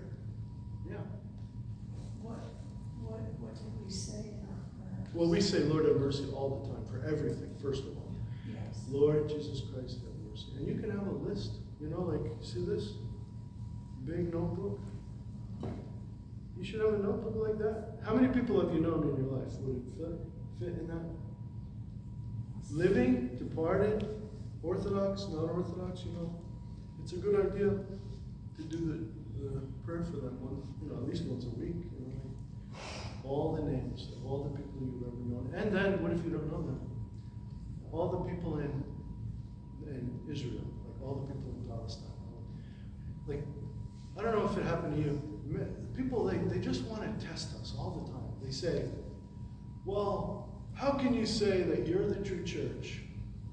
People in China have never heard. People in India have never heard. And you know, I lost my patience. That's it for those kind of questions. I said, that's the dumbest question I've ever heard. It's like, if you really care about them, are you praying like all day? There's billions of people in China, billions. So I don't think you have enough time left in your life to do all the prayer for what they need. So just asking me a question like that just to, have a big fight, no. That needs prayer. Or take a plane and go over there and, they'll gun you down. Then you'll at least be doing something. But you know what? Stop asking like questions that have no meaning. No Christian Paschal joy. You're asking questions just based on like your own intellect and your own personality. Do you get tired of that? I'm not going to put your priest on the spot. I get tired of that. Because it's, there's so much important work to do. We have so much liturgy to live out there and to give them like the fruits, the jewels that you have now. Especially you've just been baptized. Guess what? You have to bring like 100, 200 people in now. That's the fruit. That's your ministry now. Even the little kids. They should be on the playground, like, hawking pamphlets. Have you been to your Orthodox church? Like- But it's, like I mean, this. what else is there to live for? Yeah. What? Thinking about what you're gonna have for dinner tonight? Yes, the newly illumined, what's your first name? Claire. Claire. Fotini. Fotini. Bearer of light, good. I read that in the ancient church, baptisms used to happen on Pascha, and so Pascha was kind of calling to remembrance baptisms, and like everybody would kind of reflect on it. Do you see that symbolism carrying over if every Sunday is Pascha? To have Sunday baptisms every week? No, but like as a symbol for it, like I don't know, like any symbolism between Pascha and baptism. Okay, well, you know, there were several times a year where baptism was traditionally, and it was like Holy Saturday. Yeah. It was like Saturday afternoon, Oh, okay, got it. or Pentecost. Was it the Saturday before Pentecost, or was it Pentecost? I don't remember. Not But on Pentecost. Christmas, Theophany. Yeah, Christmas like Eve. the major feasts of the church. They would do baptisms on those days. And you know how beautiful it was? There was a separate building. The baptistry was a separate building. And during the Paschal liturgy, you know, like later on in the day, after all they had been baptized, they would walk in and process into the church, and finally all together, like, you think 8 is a lot, they were like hundreds coming in at the same time, processing in on Paschal night. That's where Paschal kicks in later on. And then seeing the liturgy and experiencing communion for the first time, seeing the parts that they had never seen before, because they were dismissed all that time. See, in America, we can't do that. Can you imagine chasing everybody out? Like, if they're not ready to receive communion that day, they'll say, out, catechumens, and have that good man, like, Oh, yeah. usher them, Yeah. Break their phones and kick them just out. push them out, throw them, and then slam the doors and put a big bar there. That was the early church. Yeah, but now they would just go watch it on YouTube. So it's like Yeah. in the park. But we can't do that. I mean, we don't want to do that. I mean, you've seen the liturgy, the whole liturgy for a while now. Yeah, right? a long time. You can't say the catechumens have to go, but the guests can stay. I mean, That's it doesn't work in America, but that's just because of the circumstance. But the idea is, psychologically, I need to be like somehow still realizing that I'm only in the first phase, the first, rank of being in the church. And I don't know what you do, but like some of my catechumens, they love the idea of going out there into the narthex and just kind of making that like they come here, like I saw you do it, you bless your catechumens, and then they go into ours go into the narthex. My narthex isn't as big as yours, and they're crammed back there. And I said, well, you guys don't have to go back there. Come into the church, it's okay. You have a blessing. Oh no, Father, we are. You're just a slave. You're a slave. Yeah. Like, that whole room is jammed. I can't even get the gifts through there. Yeah, totally. Okay, let's see. Maybe we should think about how long we want to go. Oh my gosh, it's 2:40 already. What do you want to do? Some questions or some? Let's do some questions and wrap it up. Because this is a work in progress. You see, I can't keep going forever. Okay, all right. Your thoughts or your question about Pascha or about the cross? I did want to say one thing. See if I can find it. There's a really moving teaching from Father Hopko. He was talking about the cross.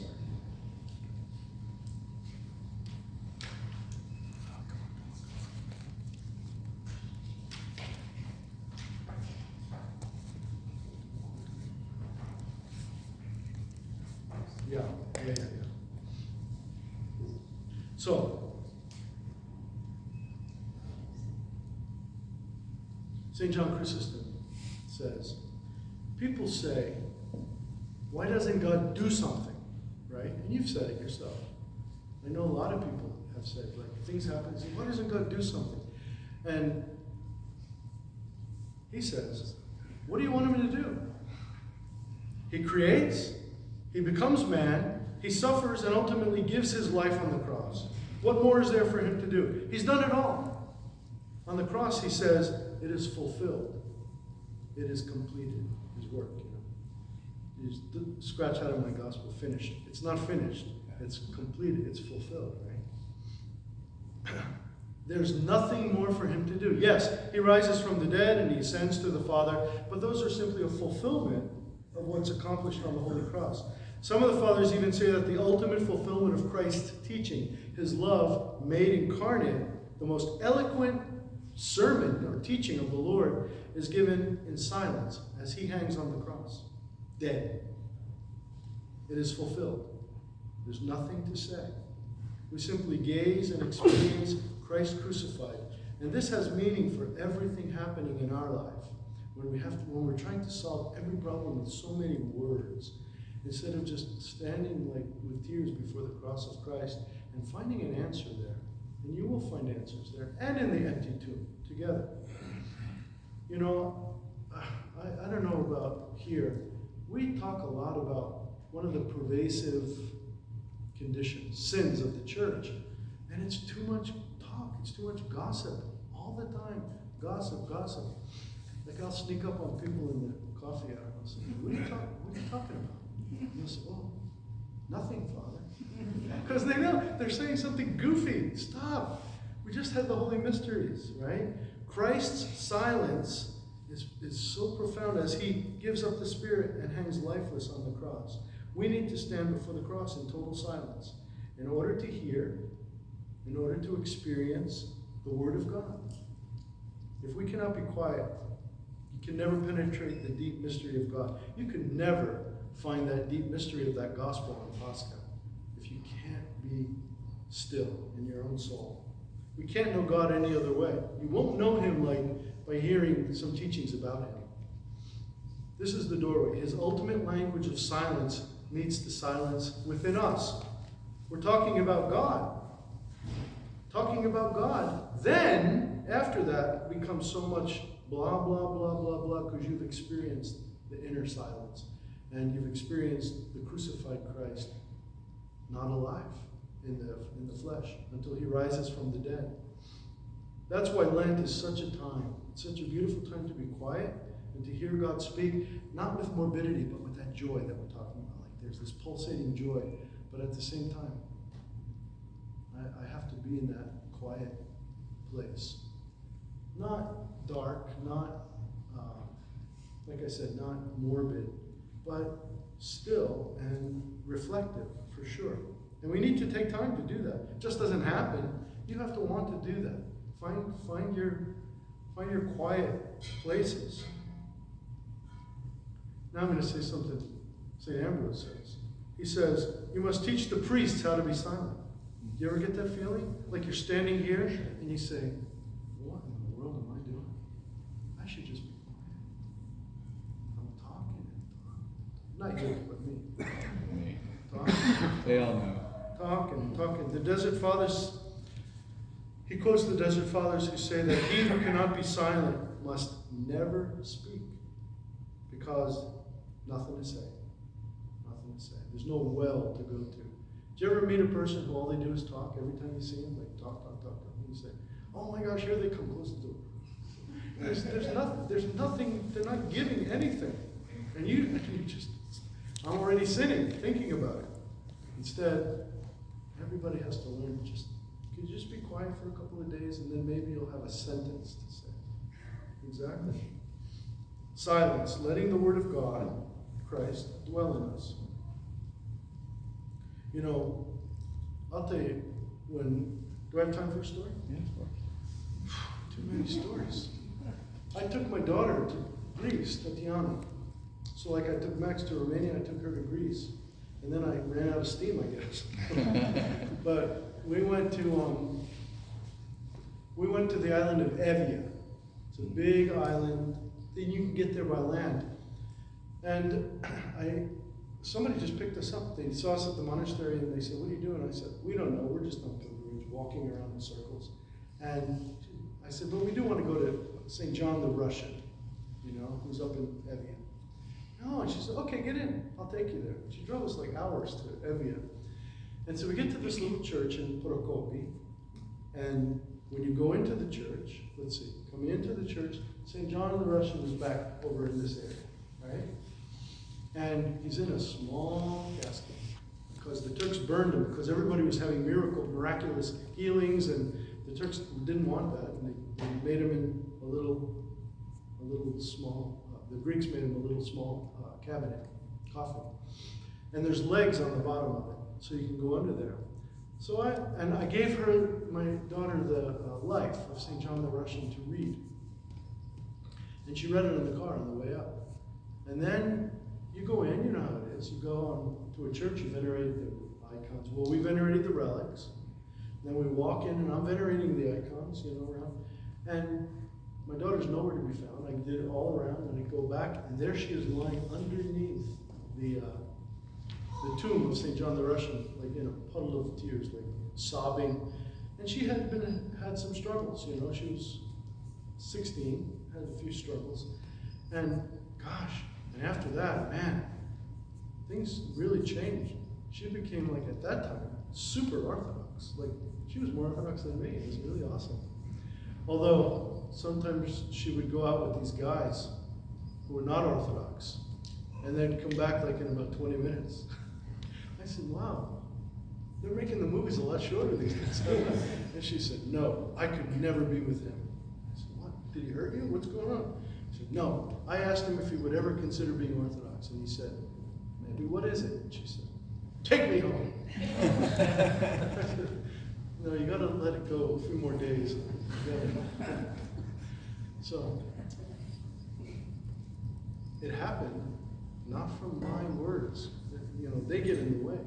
It happened from her profound experience with that particular saint. She connected to that saint.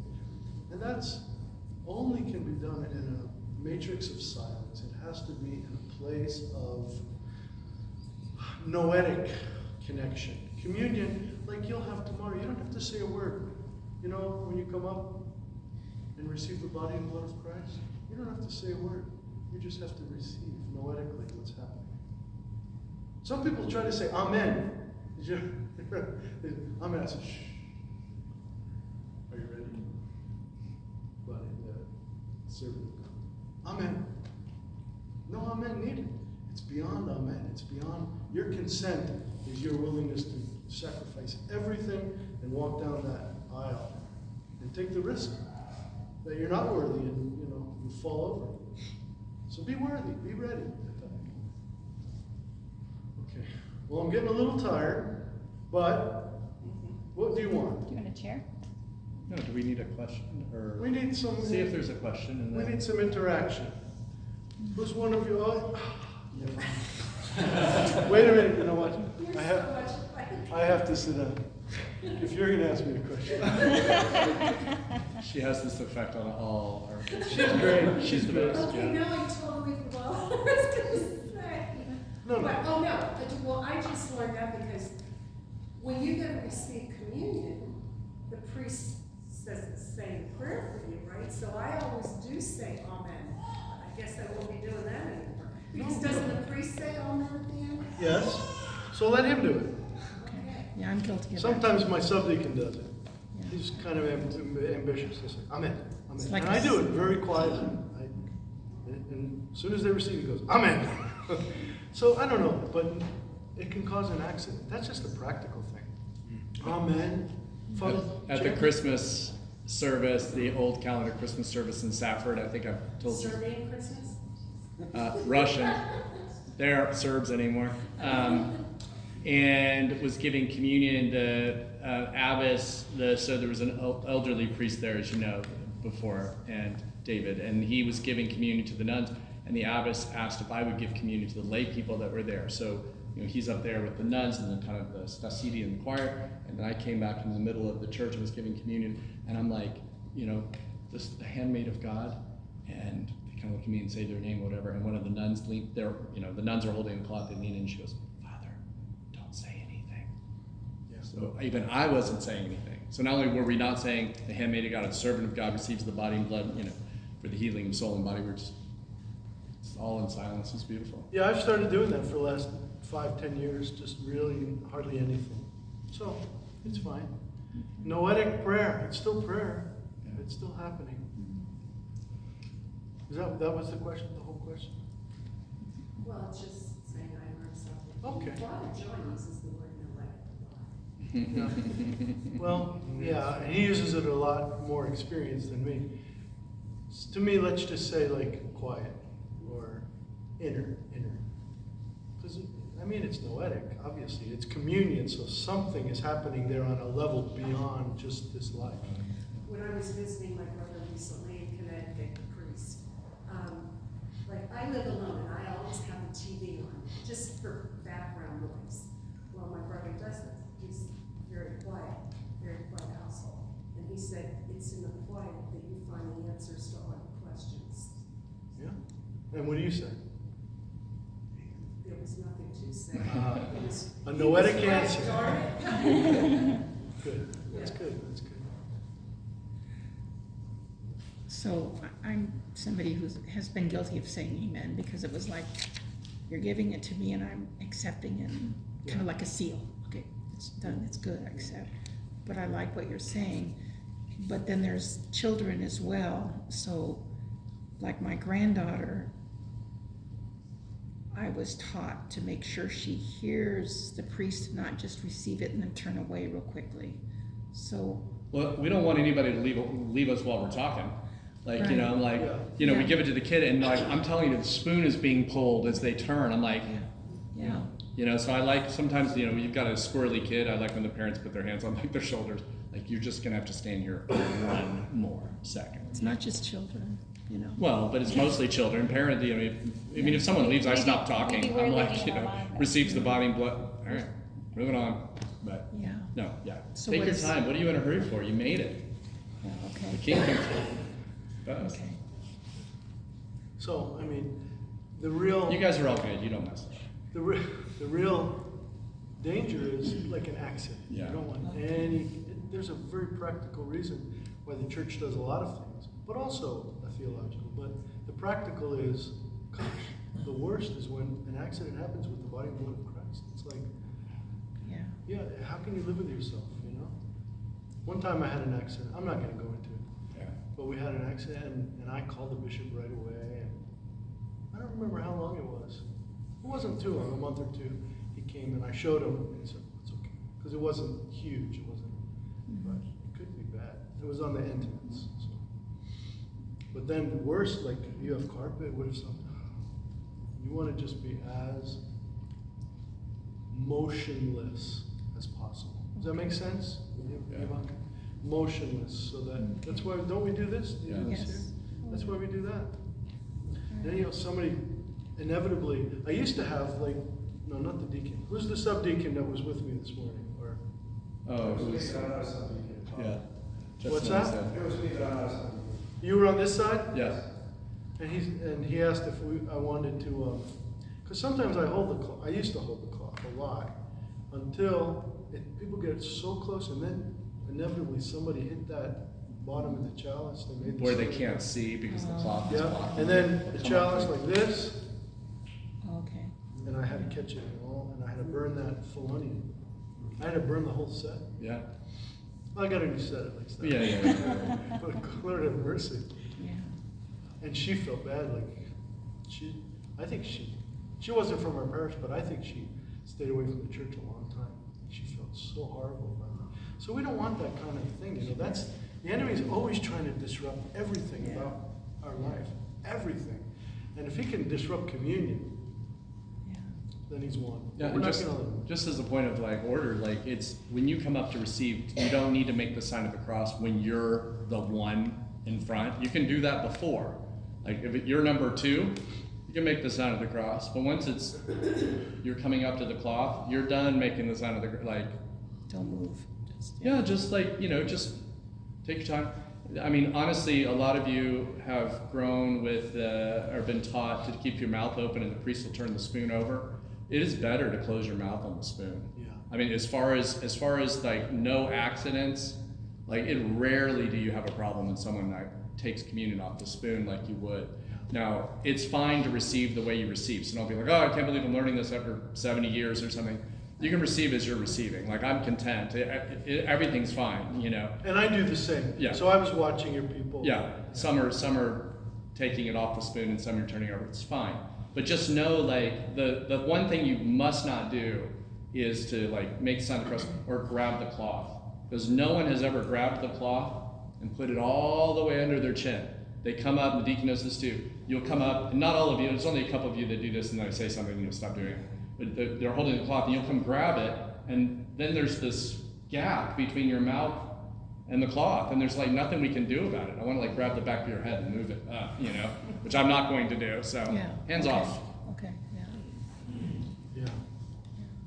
I started life in a different synod where you kiss the chalice. Yeah.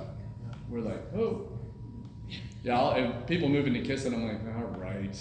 No one kisses here, but I'm like, we got a visiting like Romanian or somebody who does do it as a practice. I'm like, go ahead. So when your people come up I protect it. to get a blessing, like they're not Orthodox, Yeah. how do you do it? Because I had them kiss the chalice. Oh, well I think Father Basil will like hold it over your head. Everybody does their own thing. Yeah, I'm white knuckling the thing. I just do a blessing. A little blessing. Yeah. However you do it. If they're not Orthodox, I wouldn't have them kiss the child. No? Yeah. I mean, Do they kiss the icons? yes. Okay. Well, that's your thing. It's fine. No, it's fine. Whatever Father wants. Everyone's going to be in your aisle tomorrow for communion. The deacon and I are going to get like 5 people each, and it'll be like a line of 200 out the door. That's terrible. We want what he's got. May it be blessed. Anything else? Any other thoughts? Because we had a lot of teaching. Yeah. Joseph? I can say a very brief, probably my most embarrassing moment. I was so embarrassed, my whole body was hot, is when I went to be blessed by Father Basil, and then he does The chalice. the chalice, and I'm like wrestling with him, thinking, Father bless, Father bless, Father bless, Father bless. Don't give me communion. Don't give me communion. And then he's just like, let me. And then I was just like, I was just the rest of the day I was just flush and hot. Yeah. I was like, oh my. Well, when Father came, I didn't say, all right, you've been doing it one way for 65 years. We're doing it a new way. I'm like, just whatever he wants. Like, I love him, so like, knock yourself out. But I've been giving communion. I'll look over and he's like doing something with the chalice. I'm like, all right. But I was just, it was a total fiasco. I was very humble. Oh yeah. And then Father Basil. Humility though. We're Humility. back, we're Thought I back was to it. crazy. Yeah, that's okay. We know you. We don't think you're crazy. What are you gonna Who else say? had? Oh, you. Say something. I just, you spoke a lot about humility, which I feel like was my lesson in Greece as well. Just saw a lot of that, and I think Elder Simeon Kardiopoulos spoke a lot about humility and obedience. Do you have any comments about those two together? Because you kind of said like humility is like it, but would they kind of be the same thing? Well, yes and no. Not Okay, really the yeah. same exactly. No, yeah. Because obedience, he's a monk, right? Yeah, he Yeah. was. Monastic. He was the abbot. Yeah. So here's the thing. It's not a question of yes or no. It's a question of to what degree, you know? Like in the monastery, those of you who've gone to monasteries, and if you haven't, I encourage you to make pilgrimages, because you'll see people who are living completely this life of obedience. And sometimes it's painful. I mean, I know I've sent monks and nuns to the monasteries, and for some of them it's so painful to just learn how to just not think. Yeah. I'm not going to think, I'm just going to do whatever I'm told. And if you get to a certain phase, then it's easy, because then I don't have to think about anything. I don't have to, in other words, all I have to think about is being obedient. And that's an icon, if you will, of my obedience to God. But that's a very intense, special situation. I mean, they're living together. There's no way you can have like 20, 30, whatever, even 3 people living together and all having their own agendas and all having their own opinions and all wanting to be in charge and all. You know what that's like. Yeah. We live it in the world today. Yeah. One opinion clashing into another violently all the time. So the only thing that works is a hierarchy with obedience there, right? So let's put that in one place but not as something that we can never attain to, but as something which is not for us right now to that degree. However, we have to be obedient. Right. So how can we be obedient? Well, first of all, like we're talking about things here, like in the church, even like things about the services and whatever, and be obedient. Just don't say, well, we should be doing it this way, or should we do it? You know, that causes a lot of chaos in the church when people, you know. So whatever Father says, we're going to do it this way. And if somebody comes to me, like if somebody would come to me and say, Father, maybe, do you think maybe we can try this and do that? I'm going to listen, you know, because I'll be obedient too if that's the voice of the Holy Spirit. But if somebody says, you know, I've been coming to this church, and I said, I don't think I'll ever listen to you. No matter what, golden words could come out of your mouth, but look at you, you're a raving lunatic. So there's a way of being obedient in a nice way. Like even us in leadership have to be obedient. There's mutual obedience. Obviously, obedience to the commandments, obedience to the teachings of the church, obedience. So there's a lot of built in, and then you have a spiritual father or mother or both, and you can ask them specific questions. But what I always tell people, if you ask a question,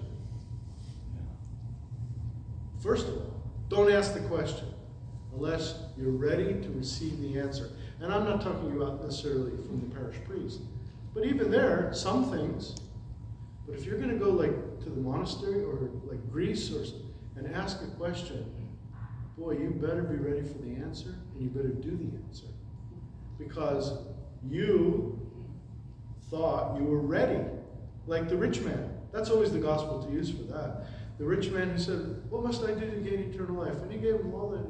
So if you say this, I said, okay, you know what? How about fast the way the church fasts? How about pray like this? Easy stuff. Like the normal things. No, I want to go beyond, above and beyond. If you get an answer, like I know one guy, he went to a monk, and he was asking if he could be a vegetarian forever, like the monks are. Can I be a vegetarian? Not for, vegetarianism is so fashionable today. It's like, but I mean for spiritual reasons, like in the church, like the monastics. I would like to be a vegetarian. You know what that elder told him? He said, I mean, it's okay to be a vegetarian, but like on your feast day and on Christmas, and eat a piece of meat, so that you don't get proud, so that you don't like you have a big head about I am fasting like the monks. Come on, yeah. See what I mean? Something to like inject a little bit of humility via obedience into that situation. It's great. So our obediences are, maybe they can't be as complete right now because we have, here we go, big list. We have relatives, people we're living with, and jobs on the outside, and school, and there's always going to be some circumstances that interfere with our ability to be like perfectly in tune with whatever our obedience would be. As you simplify your life, because if you're young, it's really hard. You can narrow it, but it's still going to have other factors that are going to infect it, right? But if you're getting older and older, you can be more obedient, sure, because your life gets simpler. I guess the simpler your life is, like a monk or nun, it's not that that's easy, but it's simpler in terms of like quantity. Right? And I don't have to deal with so many people, and so it's almost like enviable. Sometimes I look at these monks, like one monk he was like, had a machete. He was like hitting the bush. Like they say, Iperegia Theotoke Sosonimas, like most holy Theotokes Seos. And he was like, Sosonimas, Sosonimas, Sosonimas. I said, oh, the poor mother of God, she better rescue him. Because he was like really wild. Woo! And I said, I'm going to make a wide berth. Yeah. Mary, did you have something? Yeah, I wanted to, I'm great. Yes. And we always were taught, hold it under your chin. Please. Yeah. Yeah, but they're doing it for you. No, but let me just say, and then if or something, just touch it. And I remember when you were telling me one time, you know, that that's not gonna work. Right. I felt so strange because I was so used to always, you know. Yeah. But Well, that's- if any gets on your lips or whatever, you can grab that Well, thing. I do that. Yeah, yeah, and then If it's- sometimes if it's- people will holding the clock will even pat your. Oh, no, if the spoon touches the outside of my mouth, Yeah. I always Yeah. wonder. Yeah. One time That I was was, where it came from in the beginning, but I don't know where everything has changed. Well, because- you might have been the one obedient, perfect. Everybody else is grabbing the cloth like here, and I'm like, I'm not willing to. It's like Grand Canyon. I'm not willing to bridge no, that gap. it's too Well, dangerous. we were from day one taught how to do Yeah. it, and if And they nobody teaches it anymore. thought that's what you're supposed to do, then Yeah. do whatever. This is Yeah. one good to talk I think I about. was interested. Yeah. I remember one time I was giving communion at a monastery somewhere. And a little dribbled down, a little bit down their chin like this. You should have seen the nuns, they grabbed, dragged into the back, there's a sink back there, they dragged them, they're kidnapping. And they had, because they have a sink That goes. that goes like, not to, Into to the a clean ground. place, not to a, and they, it's like they give her a bath, you know, just like washing, but that's kind of a practice, you know, like to wash your face and then, after communion, to just kind of wash it like in a clean wash, not in the bathroom. Anyway, just little practices, for the sake of piety. And I go to the church when I'm in, Oregon, Washington, and always. Yeah, that's a restaurant. Father, Are you done with me? well, we still have time with you, but not right now. We love you. Thank you for coming and standing and teaching and bringing your better half, your son. Let my wife talk a little. You want to do a little teaching too? Should I pick up where you left off? Yeah, I'll sit back down. So you go another few hours. We'll do that midnight liturgy he was talking about. You've given us lots to think about. We've recorded it, so there'll be a couple of videos out there, and we can share and watch. And what we'll do right now, and let me just say too, you have time with Father. Maybe not so much tonight, but tomorrow we're doing a cookout, you know, after liturgy. So we'll just be together. You know, there'll be time you can come up, and not everybody likes asking a question in front of other people. I've learned that. Every time I've taught the catechumen class, every Saturday for, you know, whatever, a couple of months or whatever, I'm like, questions? Anybody got any questions? Just ask your questions. And then I get like, I didn't want to ask this in front of other people. I'm like, why not? You know, because it's a good question and other people would like it. But You know, sometimes we have them write the question down beforehand. there helps get to. But you'll have time. You can go and sit with Father Gregory tomorrow, and obviously, and we'll be around right now. He'll be around right now. So thank you very much. We love you.